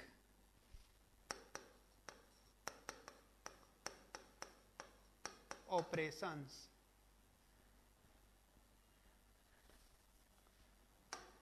इतना वो है, लिखना काफी है, ठीक है ना। मिलिट्री स्ट्रेटेजिक ऑपरेशन, जो वो निर्धारित परियोजना स्ट्रेटेजी उनकी डिसाइड होगी तो वो इसके लिए डिसाइड होगी, ठीक है ना, इसके बेसिस पर। इसमें केवल एक ही लाइन लिखाऊंगा मैं, क्योंकि नाम से ही काम दिख रहा है। तीसरा इसका जो है वो आपके पास आता है कौन सा, geological survey.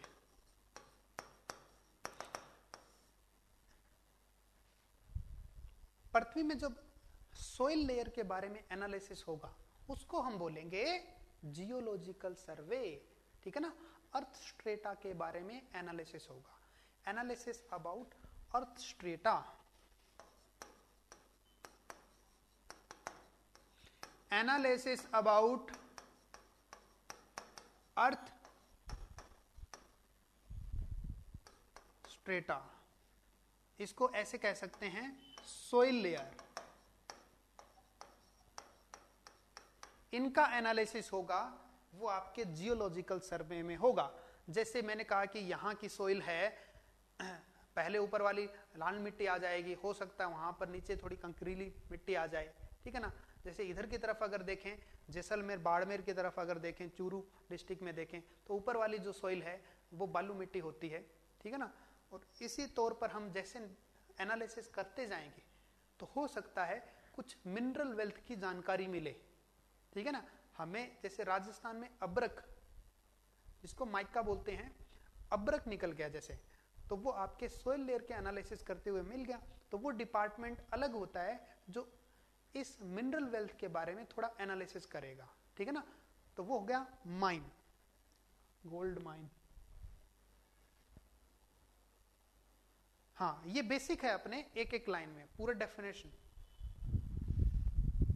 Strategic,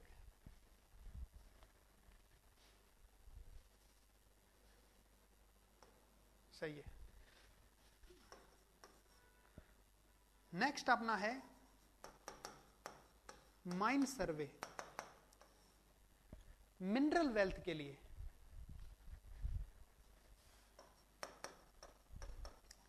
analysis for mineral wealth. Mineral wealth का मतलब आप समझ गए, ठीक है ना। गोल्ड, कॉपर, कोल भी हो गया, माइका हो गया, बहुत सारी चीजें मिनरल वेल्थ में आती है। बस आपको इसमें नाम और काम, क्या काम है इतना याद रखना है, पूरे डिटेल की बात नहीं है। नहीं तो माइनिंग का भी अपने अलग से चैप्टर भी होता है जो आपके सिलेबस में नहीं है। माइन, इसके बाद में आपके आता है आर्कियोलॉजिकल डिपार्टमेंट, आर्कियोलॉजिकल सर्वे। आर्कियोलॉजिकल सर्वे मतलब आप जैसे ही यहां पर खुदाई चल रही है या कुछ एनालिसिस चल रहा है तो कुछ पुरानी चीज मिल गई, बोलेंगे कि ये तो एंटीक चीज है, कुछ एंटीक पीस है ये, उसके बारे में हम एनालिसिस करने के लिए उसको दे देते हैं आर्कियोलॉजिकल डिपार्टमेंट, जिसका हिंदी में नाम है पुरातात्विक विभाग। अब वो उस एंटीक चीज के बारे में एनालिसिस करके बताएगा कि इसका कोई इतिहास है या नहीं है, इतिहास है तो कितने साल पुराना इतिहास है इसका, और उसके बारे में और भी डिटेल क्या है, वो हो गया आपके आर्कियोलॉजिकल डिपार्टमेंट का, ठीक है ना। हाँ बिल्कुल मोहनजोदारो। और कितना टाइम बुलवाओगे? हाँ,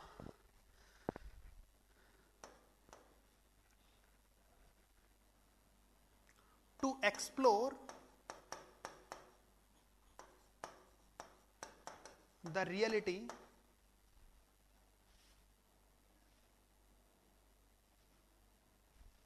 ऐसे कह दो,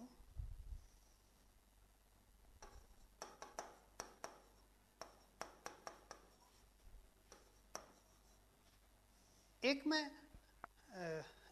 आपको एक और बताता हूं मैं, जैसे यहाँ पर रियलिटी का मतलब यहाँ पर ऐसे नहीं कि ऐसे ही कोई 100 साल पहले कोई डेटा हो, ठीक है ना, यहाँ पर कई साल इसमें जो सभ्यता आपने सुना है, जैसे ये अभी एग्जाम्पल मैंने कल भी बताया था, जैसे मोहनजोदारो, कालीबंगा, पीलीबंगा, हड़प्पा सभ्यता, कई हजार साल पुराने। जैसे कई बार अपने ऐसे भी खोज हुई है, जैसे ये महाभारत कालीन है, ठीक है ना, तो इस हिसाब से बहुत साल पुराना चीज होना चाहिए वो, तभी उसके एनालिसिस उस बारे में देखेंगे कि वहां पर लोग रहन सहन किस टाइप से होता था, कौन कौन सी धातु यूज करते थे, उनके पढ़ने लिखने का तरीका क्या था, ठीक है, उनका जो क्या बोलते हैं कि वो जो लोग पूजा अर्चना करते थे तो वो इस किस में यहाँ पर विश्वास करते थे, देवी देवता में, ठीक है ना, तो वो सारा एनालिसिस यहाँ पर हो जाता है।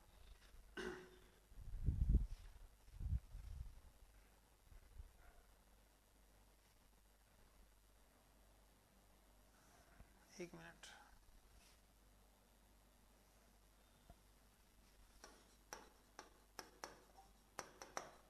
एनालिसिस अबाउट, एक वर्ड में मैं कहूंगा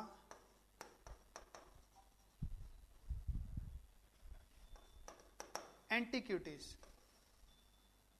एंटीक्यूटीज आप समझ गए, एंटीक्यूटीज जो एंटीक चीज है उसके बारे में जो एनालिसिस है वो हम इसके बारे में कहेंगे आर्कियोलॉजिकल। एंटीक्यूटीज समझ गए ना, एंटीक थिंग्स जो सबसे अलग है, इसको आप अलग लैंग्वेज में कह सकते हो यूनिक थिंग्स।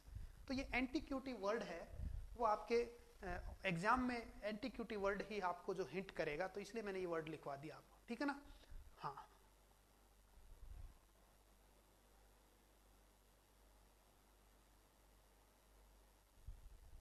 हाँ जो भी है,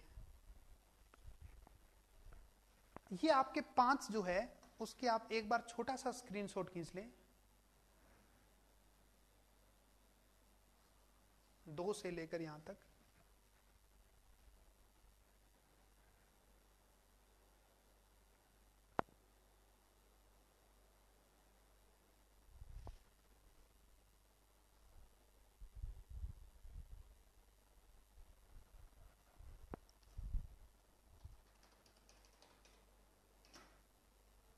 हो गया डन। थोड़ा ऊपर ऊपर यहां पे कुछ लिखा नहीं है भाई,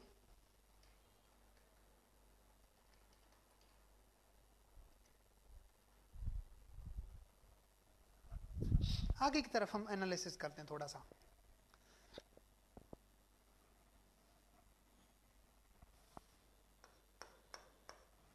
इसके बाद में जो थर्ड एनालिसिस है, वो थर्ड एनालिसिस हम स्टडी एनालिसिस करेंगे।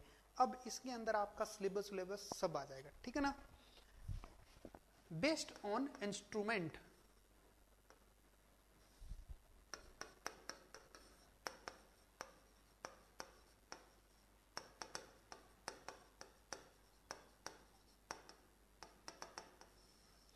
यहां पर अपने पूरा डिटेल न करके बस नाम का जिक्र करेंगे। जैसे मैं आपको पहले इंट्रोडक्शन के बाद में आपको पढ़ाने वाला हूं चैन सर्वे। यहां पर मैं वही चीजें लिखवाऊंगा जो आप सिलेबस का डिस्कस कर रहे थे, तो वो मैं लिखवा दूंगा सिलेबस के बारे में।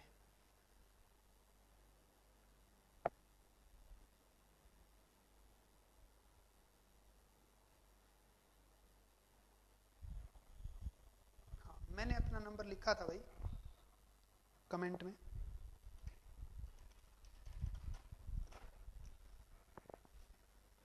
कंपास सर्वे अपना जो टॉपिक है इस तरीके से रहेंगे। तीसरा जो चैप्टर है मैं आपको करवाने वाला हूं वो होगा लेवलिंग। लेवलिंग में आपके क्या हो गए, लेवलिंग इंस्ट्रूमेंट्स यूज होते हैं।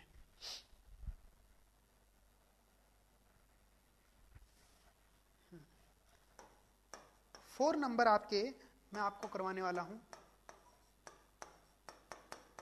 थियोडोलाइट, इसका ट्रेवर्स भी इसके साथ आ जाएगा, ठीक है ना। इसके बाद में 5 नंबर जो चैप्टर है मैं आपको करवाऊंगा टेक्योमेट्री।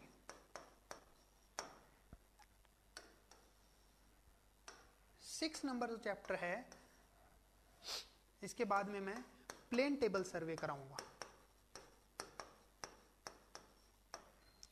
7 नंबर चैप्टर है वो आपको करवाने वाला हूं मैं कंटूरिंग।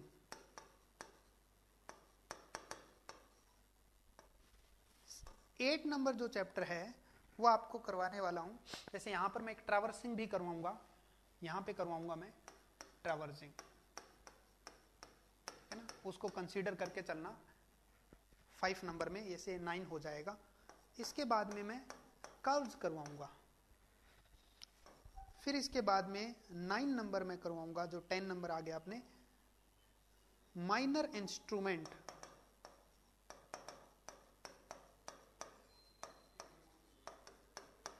यहां पर मैं जीपीएस, जीआईएस, रिमोट सेंसिंग ये करवा दूंगा, और यहीं पर मैं एक थ्योरी ऑफ एरर भी करवा दूंगा।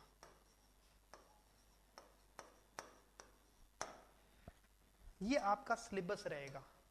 कई लोग कह रहे थे सिलेबस क्या रहेगा, तो जेई के अंदर इतना आता है, ठीक है। अब मेरा जो ये सीक्वेंस है,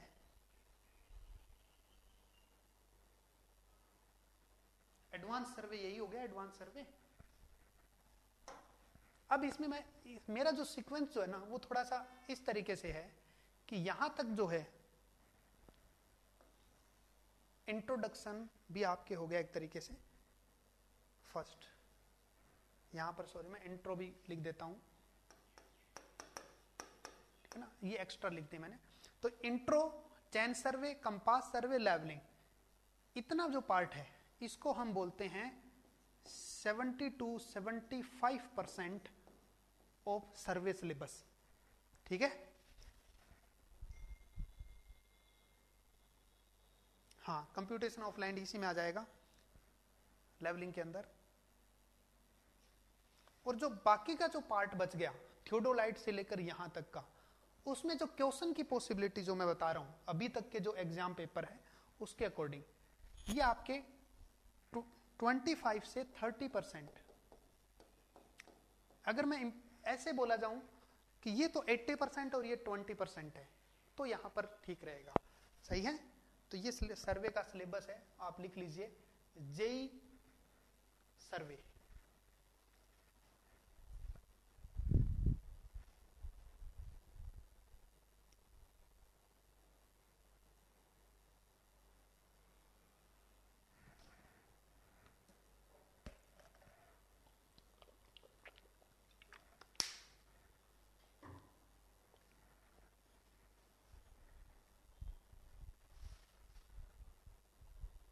हाँ, स्क्रीनशॉट ले लीजिए।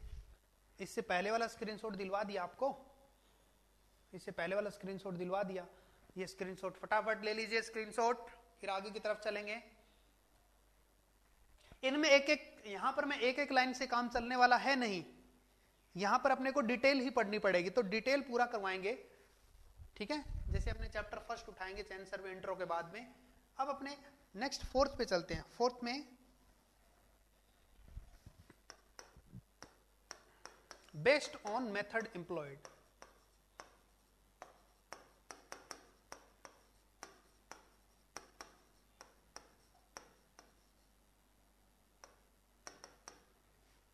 फर्स्ट जो है इसके अंदर ट्रैवर्सिंग है। ट्रैवर्सिंग में क्या होगा, सीक्वेंस, एक सर्वे लाइन का सीक्वेंस एनालिसिस करेंगे, series of connected survey line का एनालिसिस करेंगे, ठीक है ना। अब सीरीज ऑफ कनेक्टेड लाइन ये हो गया, फर्स्ट मैंने कहा ए बी लाइन, फिर बी सी लाइन, इस तरीके से मेरे पास कुछ लाइनें हैं। तो इस फर्स्ट लाइन, सेकेंड लाइन और थर्ड लाइन, इनका सीक्वेंस फॉलो करके इनको एनालिसिस करना बताते हैं, ये ट्रैवर्सिंग हो रही है। अगर इसी को ही मैं ऐसे कह दूं, ये भी ट्रैवर्सिंग हो रही है, तो ये सारी सर्वे लाइन है और उनकी सीरीज का मैं एनालिसिस कर रहा हूं, इसको ट्रैवर्सिंग बोलेंगे, ठीक है ना। तो traversing is analysis about series of connected survey lines. अब ओपन ट्रैवर्स भी हो सकता है और क्लोज ट्रैवर्स भी हो सकता है, तो ये ओपन और क्लोज ट्रैवर्स यहां पे लिखने की जरूरत नहीं है, क्योंकि यहाँ ट्रैवर्सिंग में पढ़ ही लेंगे आपने। यहां पर मैं इसमें केवल एक लाइन लिखाऊंगा, एनालिसिस अबाउट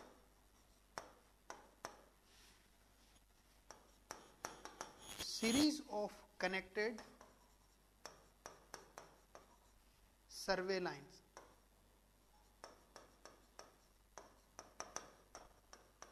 देख लेना आप, ठीक है ना। अब यहां पर आपके दूसरा पार्ट जो आता है वो ट्रायंगुलेशन आता है। ओपन ट्रैवर्स क्लोज ट्रैवर्स है वो अंदर ही लिखवा देंगे जब चैप्टर स्टार्ट होगा। ट्रायंगुलेशन में क्या होगा, कोई एरिया अपने पास है,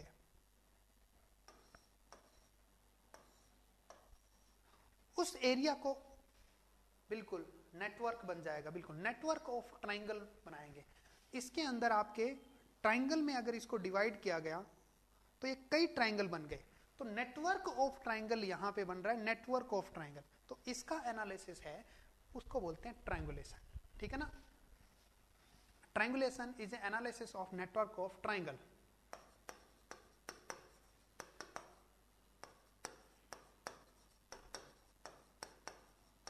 नेटवर्क ऑफ ट्रायंगल्स, इसको बोलेंगे ट्रायंगुलेशन।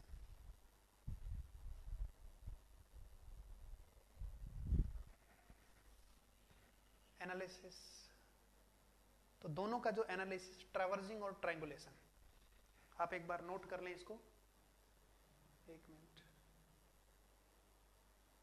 हाँ, अब स्क्रीनशॉट लें और अपने एक एक लाइन है इसका लिख सकते हैं।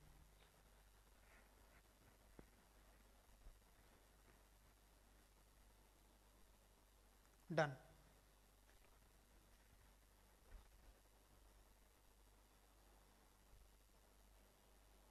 अभी इंट्रोडक्शन चल रहा है, अभी इंट्रोडक्शन चल रहा है भाई। तो जिनको सिलेबस के बारे में पूछना था उनका भी हो गया, ठीक है। और आप लिखते जाएं, स्क्रीनशॉट लेने से बेटर जो है ना वो लिखना होता है। मैं आपको बार बार यही कहूंगा, क्योंकि लिखने में थोड़ा कंसंट्रेशन बनता है, वो थोड़ा सीरियस ही होता है। और कुछ बातें दिमाग याद नहीं करता ना, हाथ भी याद कर लेता है। जैसे कई स्पेलिंग वगैरह लिख जाते हैं तो अजीब सा लगता है हमने को, तो उसमें स्पेलिंग मिस्टेक हम सही कर लेते हैं। हाँ, तेज बोलेंगे बिल्कुल।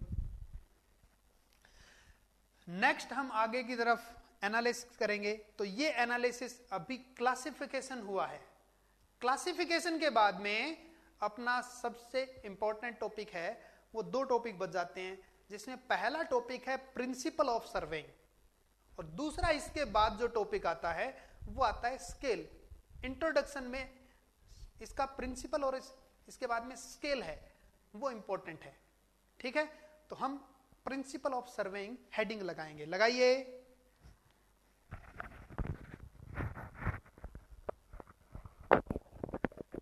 हाँ, लास्ट में स्क्रीनशॉट दोबारा से देंगे।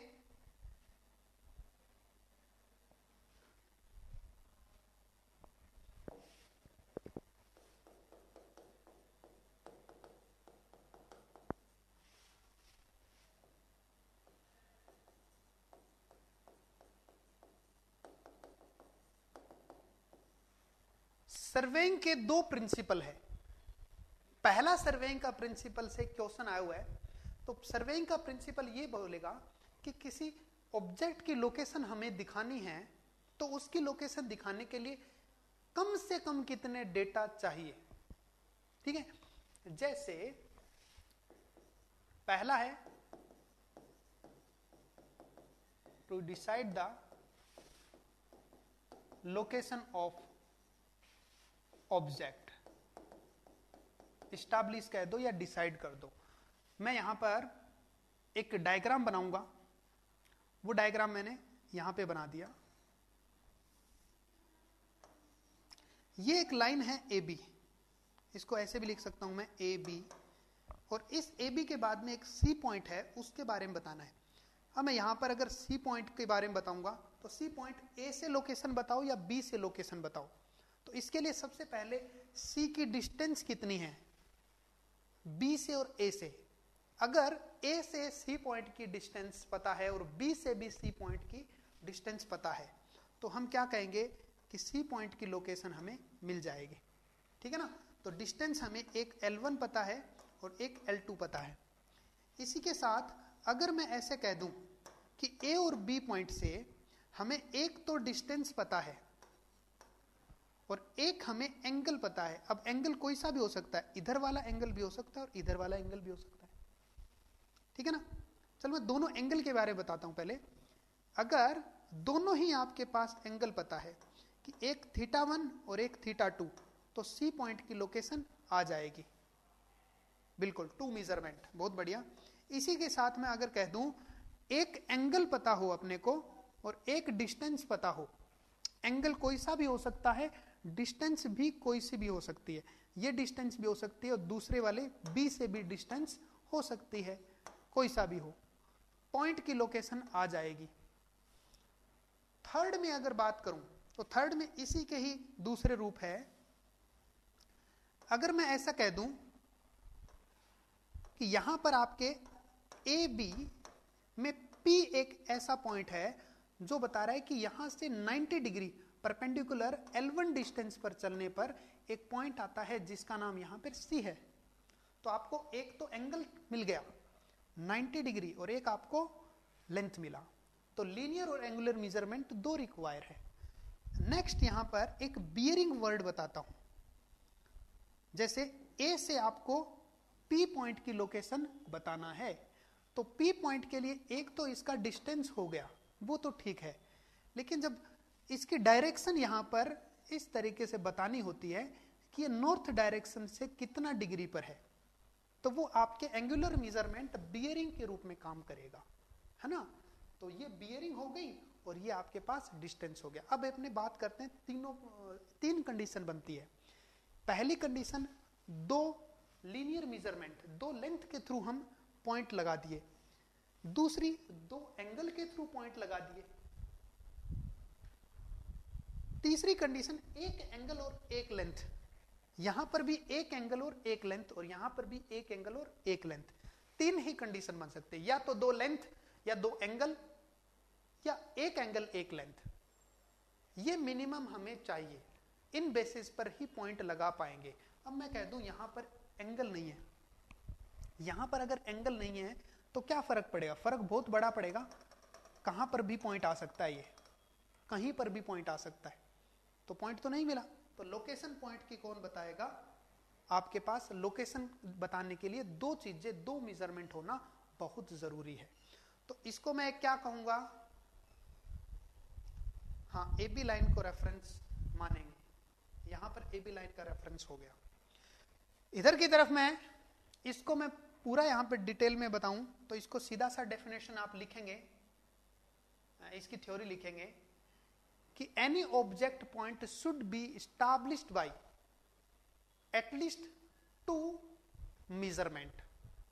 कोई भी ऑब्जेक्ट पॉइंट दो मेजरमेंट से एस्टैब्लिश किया जाएगा।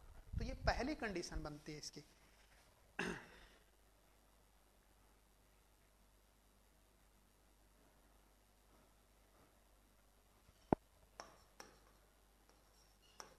Any object point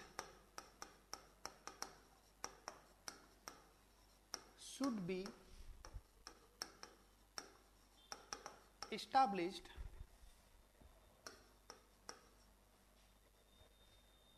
by at least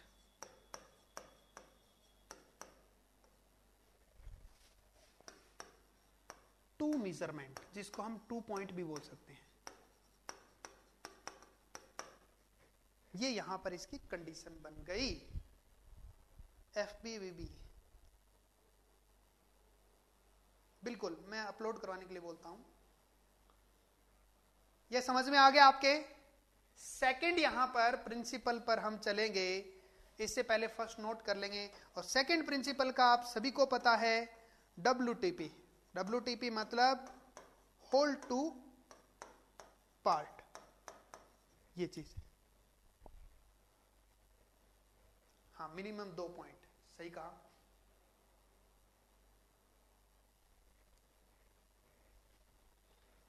WTP principal है वो आपके इंपॉर्टेंट आता है, स्टार लगाया मैंने। Working from whole to part, बिल्कुल सही, working from whole to part, screenshot हो जाएगा।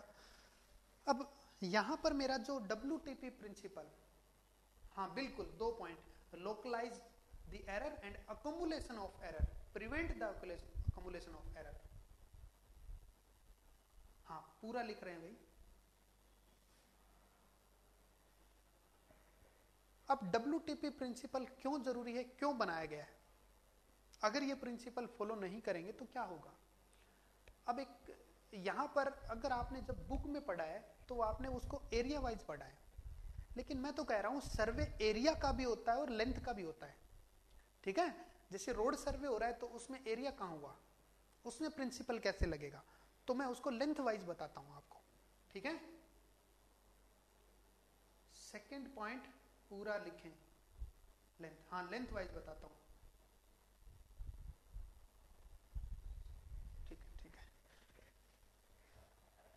सेकेंड पॉइंट हो गया whole to part, working from whole to part. यहां पर मैंने 2 एग्जांपल के थ्रू मैं बताऊंगा। यहां पर एक आपको ए पॉइंट दे रखा है और एक आपको बी पॉइंट दे रखा है, और आपको यहां पर डायग्राम दिखाओ सर, लो सब डायग्राम,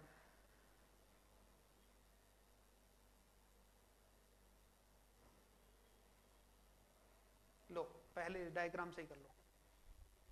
स्क्रीनशॉट लेना था क्या?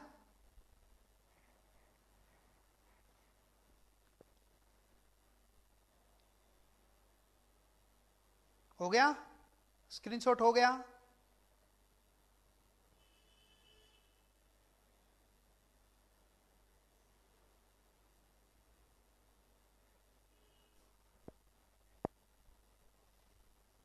लास्ट में भी दे देना, देंगे स्क्रीनशॉट, आपको लास्ट में भी मिल जाएगा। अब WTP principle, working from whole to part, क्या होती है वर्किंग? मैं कह रहा हूं आप एक टाउन सर्वे कर रहे हैं, किसी सिटी का सर्वे कर रहे हैं, तो वो आपके एरिया वाइज होता है। तो सर्वे का मतलब मैंने कहा एरिया ही नहीं, लेंथ को भी मेजर करना एक सर्वे है। जैसे कैनाल सर्वे, हाईवे के लिए जो सर्वे, रेलवे लाइन सर्वे, ये सारे सर्वे आपके लेंथ के अकॉर्डिंग। तो इनमें प्रिंसिपल फॉलो कैसे होगा? तो WTP प्रिंसिपल फॉलो कर लेते हैं इसमें। तो सबसे पहले मैंने एक काम किया, ए पॉइंट और बी पॉइंट के बीच में एनालिसिस करना है। तो सबसे पहले आप है ना डिस्टेंस,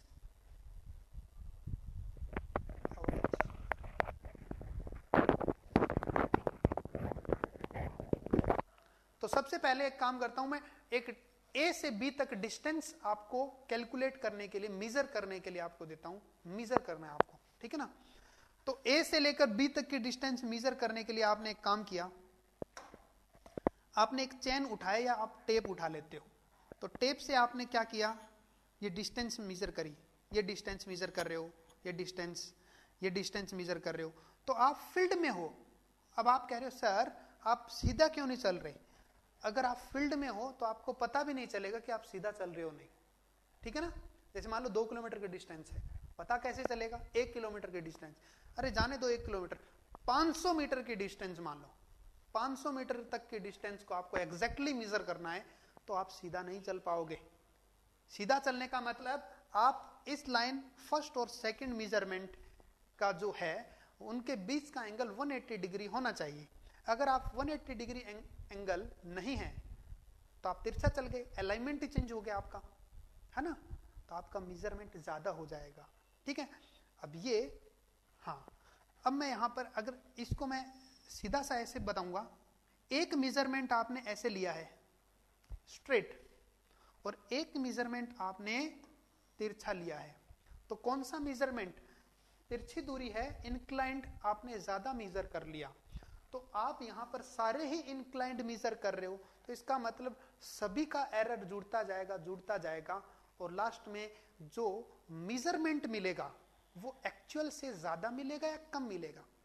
ज्यादा मिलेगा क्या या कम मिलेगा? कमेंट में बताओ मुझे। हाँ बिल्कुल ज्यादा ही मिलेगा, बिल्कुल। अब इस ज्यादा मिलने का कारण क्या है? एक एक लाइन में जो एरर आया क्या वो जुड़ गया है?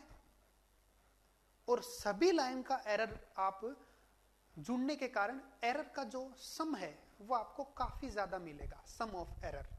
इस चीज को बोलते हैं कि एरर जुड़ गया है, मतलब एरर का अकुमुलेशन हो गया है ना? तो इसके कारण इस एरर का अकुमुलेशन रोकना है हमें, और एक एक लाइन की एरर को भी हटाना है। अब प्रिंसिपल आएगा यहां पर। आया समझ में अकुमुलेशन क्या होता है? बिल्कुल बिल्कुल। तो अकुमुलेशन आपको समझ में आ गया। तो इसका मतलब major distance will be greater than true distance, original distance. इसको मैं ऐसे लिख सकता हूं, यहां पर मैं फर्स्ट केस के बारे में बात करता हूं, विदाउट प्रिंसिपल, ठीक है ना? तो ये आपके सीधा हो गया major distance will be greater than original distance। और इसका रीजन क्या है? इसका रीजन आपके पास सीधा सा हो गया accumulation of error. Incorrect holding भी सही है। इसका रीजन क्या हो गया?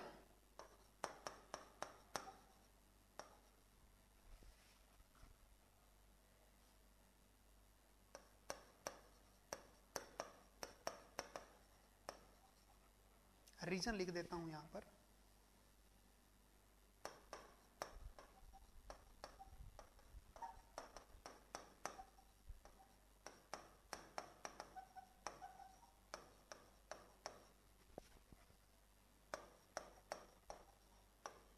एरर का अकुमुलेशन हो गया। और इसका दूसरा रीजन आप ऐसे भी बोल सकते हो कि अलाइनमेंट चेंज होगा। अलाइनमेंट चेंज होगा तभी तो एरर बनेगा। ठीक है, अब मैं प्रिंसिपल लगाता हूं, लिखते जाएंगे साथ साथ। अब प्रिंसिपल फॉलो करेंगे तो सबसे पहले आप ए पॉइंट और बी पॉइंट, बाउंड्री पॉइंट देखेंगे। सबसे पहले मैं प्रिंसिपल फॉलो करा रहा हूं, तो प्रिंसिपल सबसे पहले बाउंड्री डिसाइड करेगा। और बाउंड्री डिसाइड करना ए बी, इसका मतलब हो गया होल बाउंड्री डिसाइड किया है। ठीक है ना? सबसे पहले बाउंड्री डिसाइड हो गया, अनडुलेटेड इन ग्राउंड।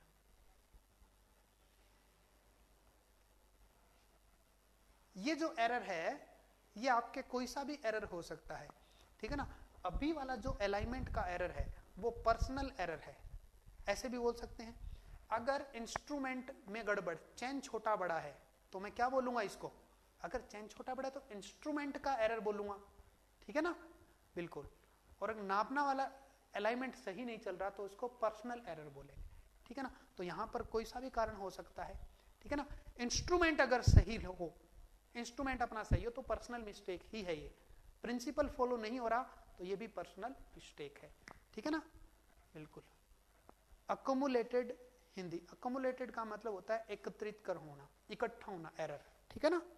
हाँ, ए और बी, यहां पर सबसे पहले ए बी जो हुआ इसको हम बोलेंगे होल फील्ड। अब हमने यहां पर इसको WTP प्रिंसिपल लगाने के लिए सबसे पहला तरीका है हम उसको बोलते हैं रेंजिंग का तरीका, ठीक है ना? रेंजिंग के लिए हम 3 रेंजिंग रोड मिनिमम चाहिए, ठीक है ना? डायरेक्ट रेंजिंग कर रहे हैं। अब हमारे पास मान लीजिए एक इमेजिनरी लाइन है। अब ये इमेजिनरी लाइन अपने को दिखाई नहीं देती, ठीक है ना? ये लाइन है लेकिन अपने को दिखाई नहीं देता। अगर ये लाइन दिखाई दे जाए तो इसके थ्रू हम इसके थ्रू नापते जाएंगे, डिस्टेंस सही आ जाएगी। इमेजिनरी लाइन है। अब हम क्या करेंगे, एक रेंजिंग रोड यहां पर है और दूसरा रेंजिंग रोड यहां पर है, यहां पे लगा दिया। अब एक बंदे को कहेंगे कि एक रेंजिंग रोड लेके यहां पर खड़ा हो जाए, तो ये आपके पास सर्वेयर है दूसरा वाला, और ये रेंजिंग रोड लेके यहां पे खड़ा है, ठीक है? अब क्या होगा? अब ये चीज तो आप बिल्कुल जानते हो, अगर 3 स्ट्रेट लाइन, जैसे मैं आपको ऐसे कह दूंगा, 3 रेंजिंग रोड अगर आप एक सीध में लगाते हो तो यहां से देखने पर आपको केवल क्या दिखाई देगी? एक ही रेंजिंग रोड दिखाई देगी? जैसे मैं उंगलियों के हिसाब से बता रहा हूं आपको, कितनी उंगलियां आपको दिखाई दे रही है? यहां से केवल एक दिखाई दे रही है, क्योंकि ये एक ही आपके अलाइनमेंट में है। आया ना समझ में? बिल्कुल। तो इसमें आपको जो रेंजिंग रोड इधर से जब देखा जाएगा रेंजिंग रोड को, तो यहां से आपको क्या दिखाई देगा? एक ही रेंजिंग रोड दिखाई देनी चाहिए। तो सबसे पहले इस हेल्पर को कहेंगे रुको भाई रुको, ए और बी पर रेंजिंग रोड गाड़ दो। गाड़ दिया। ए से बी और बी से ए, मतलब दोनों इंटरविजिबल पॉइंट होने चाहिए, पहली शर्त इसकी। ए से बी दिखाई दे रहा है, बी से ए। अब अगर वो रेंजिंग रोड लगाने के लिए मैं इसको कहूंगा यहां पर रेंजिंग रोड लगा रहा है और यहां पर रेंजिंग रोड लगा रहा है, फर्स्ट कंडीशन और सेकंड कंडीशन, तो आपको यहां से देखने पर, फर्स्ट से देखने पर ये रेंजिंग रोड अलग दिखाई देगी। जैसे मैं कह रहा हूं ये अलग दिखाई देगी, ठीक है ना? दिख रहा है आपको? ये दो जो है वो तो एक सीध में है, ये इधर दिखाई देगी या इधर दिखाई देगी? इसका मतलब सही अलाइनमेंट सही जगह पर नहीं है। तो इसको लेफ्ट और राइट कहने के लिए बोलेंगे स्लाइड होने के लिए। अब ये थर्ड कंडीशन यहां पर अब कहता है, अब आपको तीनों रेंजिंग रोड देखने पर केवल एक ही रेंजिंग रोड दिखाई देती है। इसका मतलब जो रेंजिंग रोड लगा है वो सही जगह पे लगा है। इसका मतलब इन दोनों को मिलाने वाली इमेजिनरी लाइन पर सही पॉइंट मिल गया है, ठीक है ना? आ गया समझ में? इसी तरीके से हम यहां पर कई कंट्रोल पॉइंट लगा देंगे, इसको बोलते हैं कंट्रोल पॉइंट लगा रहे हैं। जैसे C3, C4, और यहां पर मैं कई n पॉइंट लगा देता हूं। तो ये सारे पॉइंट इनकी इमेजिनरी लाइन के ऊपर है। पहली बात तो मुझे ये बताइए कि ये सारे कंट्रोल पॉइंट लगाना समझ में आ गया क्या? कमेंट में बताइए मुझे।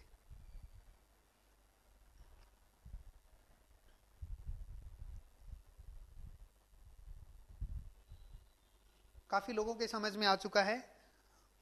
नहीं आया संदीप? हाँ आपको बताएंगे सुदीप। सुमित को नहीं आया।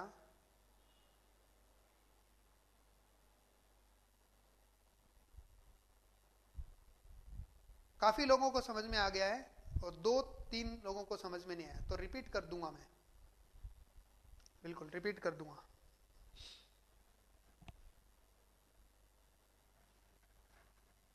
रिपीट। देखो इसके लिए मैं एक एग्जांपल बताता हूं अपने छोटे से क्लासरूम का। जब स्कूल में होते थे ना तब भी ये काम आप कर चुके हो, अगर आप थोड़ा सा ध्यान दोगे।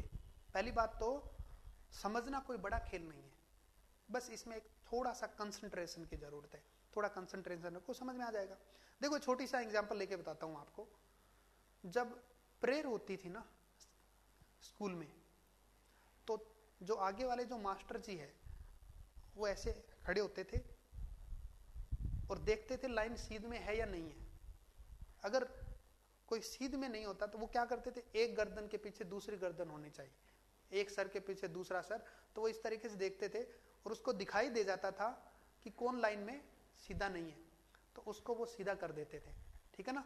उसको किस तरीके से सीधा करना है वो उपाय उसी के पास होता था, ठीक है?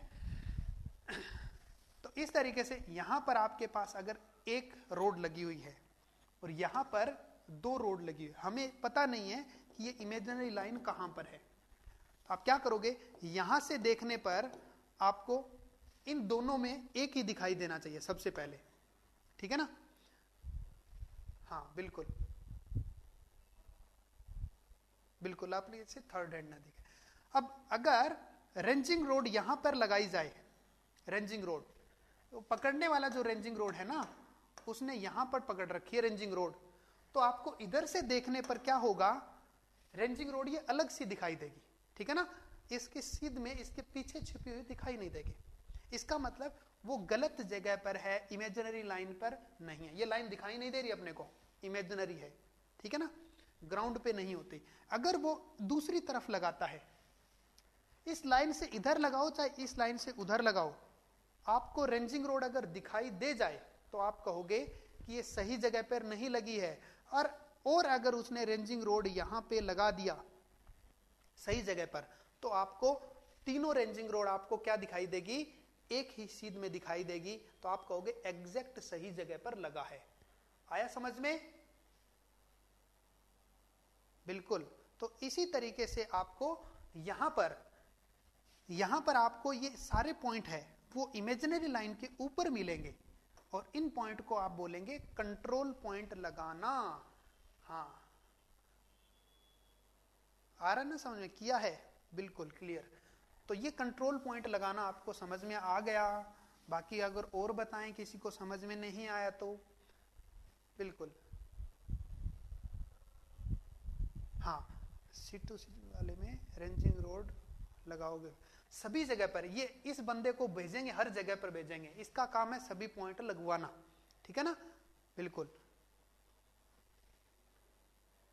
हाँ, ए और बी पर रेंजिंग रोड परमानेंट रहेगा, और बाकी जगह पर, हाँ बाकी जगह पर यहां पर अलग अलग। ठीक है ना? ये रेंजिंग रोड है ना, वो अलग अलग पॉइंट पर लगवाया जाएगा। तो ये यहां पर पहला तो आपने कहा ए बी आपके हो गया होल सर्वे फील्ड,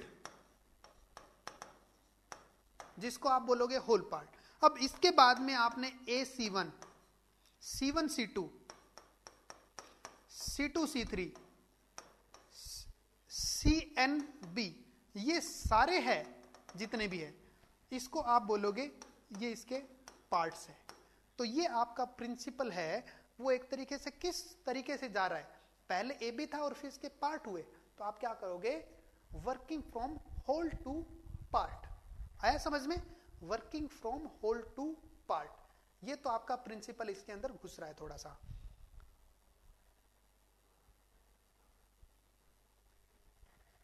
अब इसमें एक रेंजिंग की डेफिनेशन थोड़ा सा मैं बता देता हूं।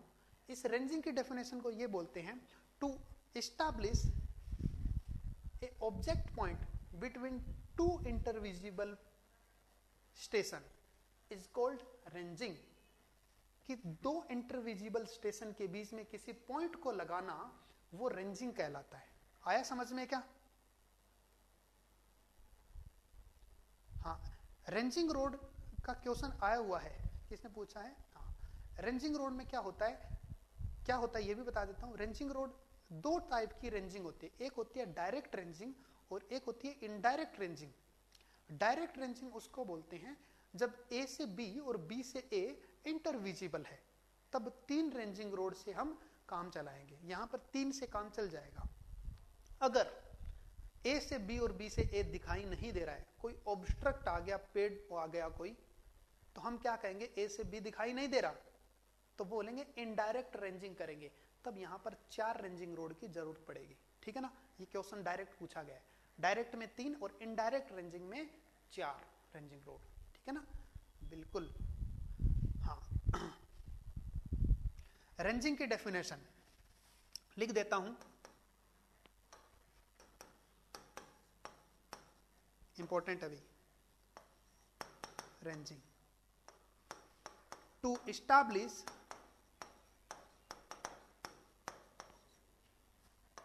an object point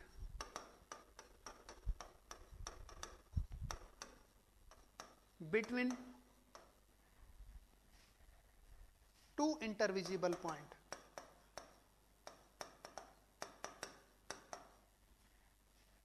या टू ऑब्जेक्ट पॉइंट, इंटरविजिबल है या नहीं है पता नहीं है, बिटवीन टू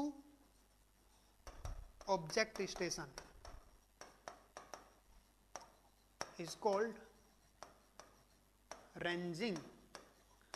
दो ऑब्जेक्ट स्टेशन के बीच में कोई पॉइंट स्टैब्लिश करने का प्रोसेस को रेंजिंग कहते हैं, और रेंजिंग रोड इसके अंदर यूज आएगी। रेंजिंग करने के लिए 2 तरीके हैं।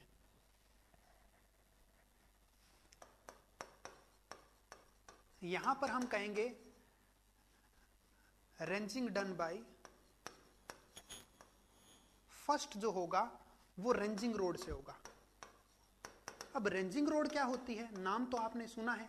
यहां पर मैं छोटा सा अगर डायग्राम भी बनाना चाहूं तो ये रेंजिंग रोड का डायग्राम इस तरीके से हो जाएगा। यहां पर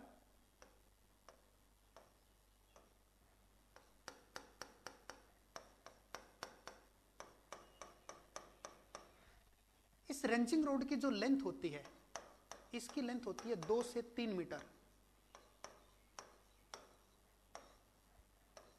इसमें जो 2 कलर बताए होते हैं, या तो व्हाइट के साथ ब्लैक होता है या व्हाइट के साथ रेड होता है। मोस्टली रेड देखने को मिलेगा आपको। तो इसमें जो ये यहां पे कलर होगा, उस कलर को भी अपने 20-20 सेंटीमीटर का बनाया जाता है, 20 सेंटीमीटर का। ये इसलिए जरूरी है क्योंकि पेंट तो किया ही है यहां पर, कई बार अपने मेजरमेंट नहीं है तो इसके थ्रू मेजरमेंट हो सकता है, ठीक है ना। हाँ, अब 2 पेंट क्यों किए गए? इसकी विजिबिलिटी बढ़ाने के लिए। अगर केवल व्हाइट कलर एक ही कलर कर दिया या रेड कलर एक ही कलर कर दिया तो यहां से दूरी पर रेंजिंग रोड वो विजिबल नहीं हो पाएगा, और 2 कलर से थोड़ा सा विजिबल होना आसान हो जाएगा इसके लिए, ठीक है ना। बिल्कुल। तो रेंजिंग रोड ये हो गया। तो पहली रेंजिंग आपने क्या किया है? By ranging rod. Ranging rod से आपने रेंजिंग कर ली। दूसरा होता है लाइन रेंजर। लाइन रेंजर को बताऊंगा मैं चेन सर्वे के अंदर, लीनियर मेजरमेंट में बताऊंगा आपको लाइन रेंजर क्या होता है। दोनों का काम आपने क्या है। अब बात आती है लाइन रेंजर की, तो लाइन रेंजर आपको बस मैं चेन सर्वे में बता जरूर दूंगा, लेकिन क्या होता है कि रेंजिंग रोड तो हर कंडीशन में ले जानी ही पड़ती है। अगर जो काम रेंजिंग रोड से हो रहा है और वो ले जानी जरूर है ही अपने को, और काम हो रहा है, तो हम लाइन रेंजर ले जाकर हम क्या करेंगे? लाइन रेंजर लगा के हम क्या करेंगे? वेट ही तो, बहुत ज्यादा वेट ही तो ट्रांसपोर्ट करना पड़ेगा अपने को, बहुत ज्यादा इंस्ट्रूमेंट ले जाने पड़ेंगे ना, ठीक है। तो इतने इंस्ट्रूमेंट लेके जाते हैं जिससे काम चल जाए अपना। फालतू इंस्ट्रूमेंट क्या काम, ये रखा रह जाएगा, फील्ड में रेंजिंग रोड है उससे काम हो जाएगा, ठीक है ना। क्या हो रहा भाई? स्टेशन को एस्टैब्लिश करने में, बिल्कुल इंटरमीडिएट स्टेशन एस्टैब्लिश करने में। अब अपने आता है कि प्रिंसिपल। प्रिंसिपल क्या है? WTP principal. पूरा स्क्रीनशॉट एक साथ दिलवा दूंगा। WTP प्रिंसिपल ने क्या किया है? WTP प्रिंसिपल ने यहां पर एक काम कर दिया आपके लिए कि जो इधर अलाइनमेंट, मिस अलाइनमेंट होने के कारण जो एरर आ रही थी और सभी में एरर आपके अकोमुलेट हो रही थी, उसको इसने प्रिवेंट कर दिया। अब यहां पर मैं ऐसा एग्जैक्टली कह सकता हूं कि यहां पर आपके जो एंगल है वो आपके सही 180 डिग्री बनेगा। सही 180 डिग्री बनेगा तभी तो आपका अलाइनमेंट सही है। तो आप क्या कहोगे इसके अंदर? आप ये कहोगे कि एरर फ्री है, ये एरर फ्री है, ठीक है ना। अब मेजरमेंट लेंगे तो इनके थ्रू होके जाएंगे तो एरर फ्री होगा एक तरीके से। और अगर किसी में एरर हो भी जाए तो इसमें क्या होते हैं? पार्ट्स होते हैं, सभी पार्ट्स को अलग अलग मेजर किया जा सकता है। चलो मैं इसको लिखवा देता हूं। होल्ड टू पार्ट में आपके क्या काम है? Hold to part is used to prevent the accumulation of error, ठीक है ना। लिखो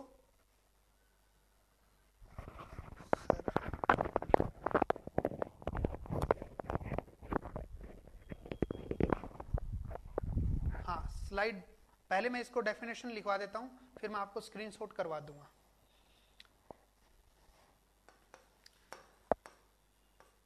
WTP प्रिंसिपल साथ साथ में लिखते जाए, बोल भी देता हूं।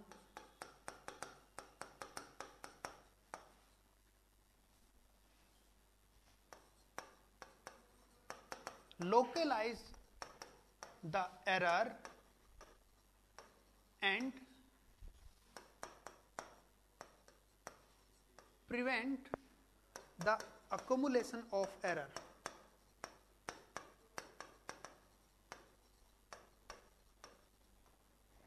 ये 2 वर्ड है, इन 2 वर्ड को आपको ध्यान रखना है, सही है। अब आप स्क्रीनशॉट लें।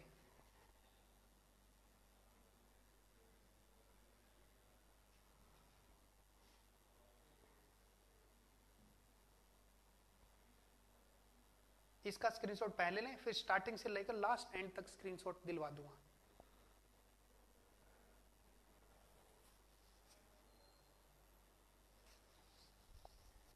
यहां पर क्या हुआ था? यहां पर डिस्टेंस ज्यादा आया था जिसका कारण था अकोमुलेशन ऑफ एरर। स्क्रीनशॉट हो गया? 3, 2, 1।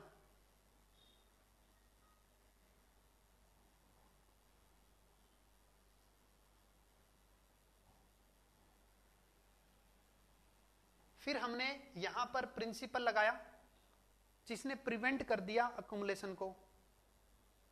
स्क्रीनशॉट लो, 3, 2, 1। बिल्कुल टाइमिंग पे ध्यान देंगे।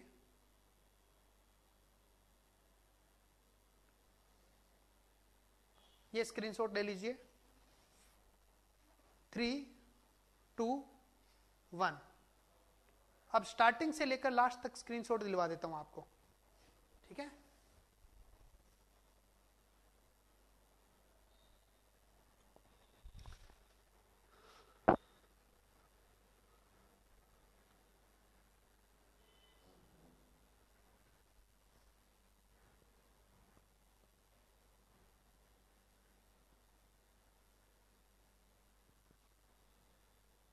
थोड़ा स्क्रीनशॉट फटाफट लेना।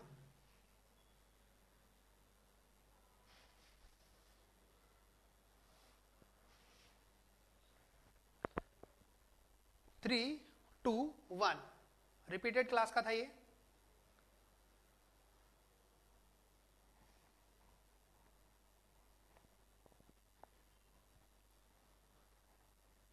थ्री, 2, 1। कल इनसे क्लास स्टार्ट करने से पहले कुछ क्वेश्चन भी डिस्कस करेंगे।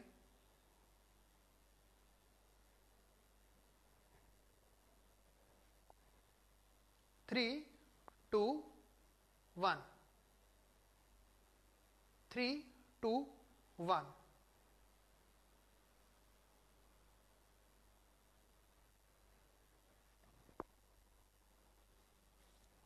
Three, 2, 1।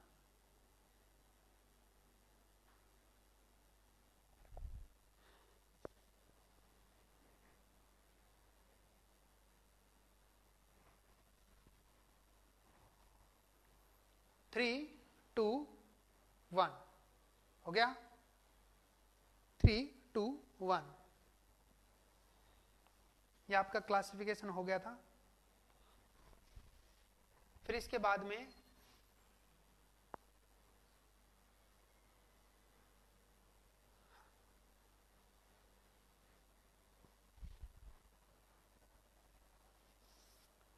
Three, 2, 1 based on field हो गया। फील्ड बेस के 3, पहला लेंथ का, दूसरा एस्ट्रोनॉमिकल का, और तीसरा हाइड्रोलॉजिकल जिसको मेरिन भी बोलते हैं। 3, 2, 1 हुआ स्क्रीनशॉट।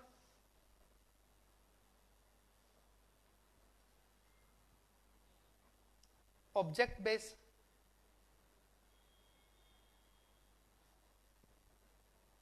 थ्री, 2, 1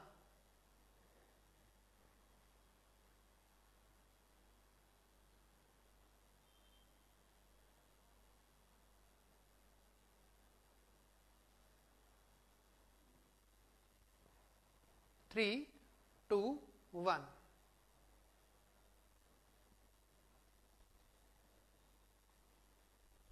बिल्कुल। और ये आपका सिलेबस हो गया।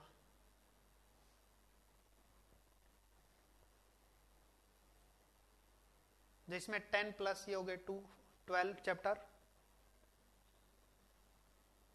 3, 2, 1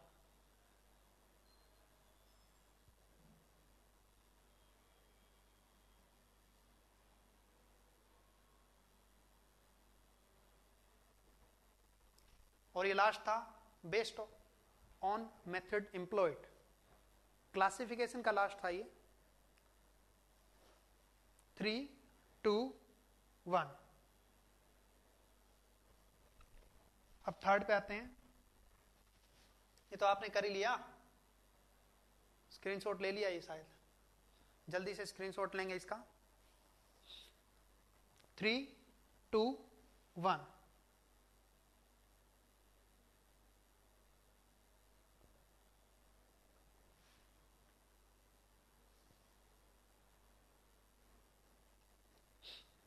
3, 2, 1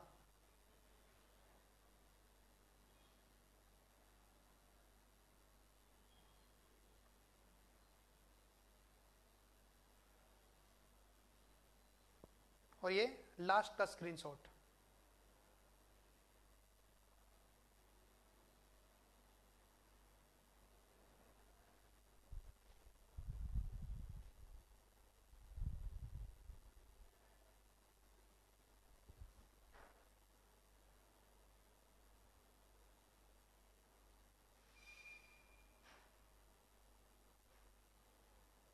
बिल्कुल ट्राई करेंगे,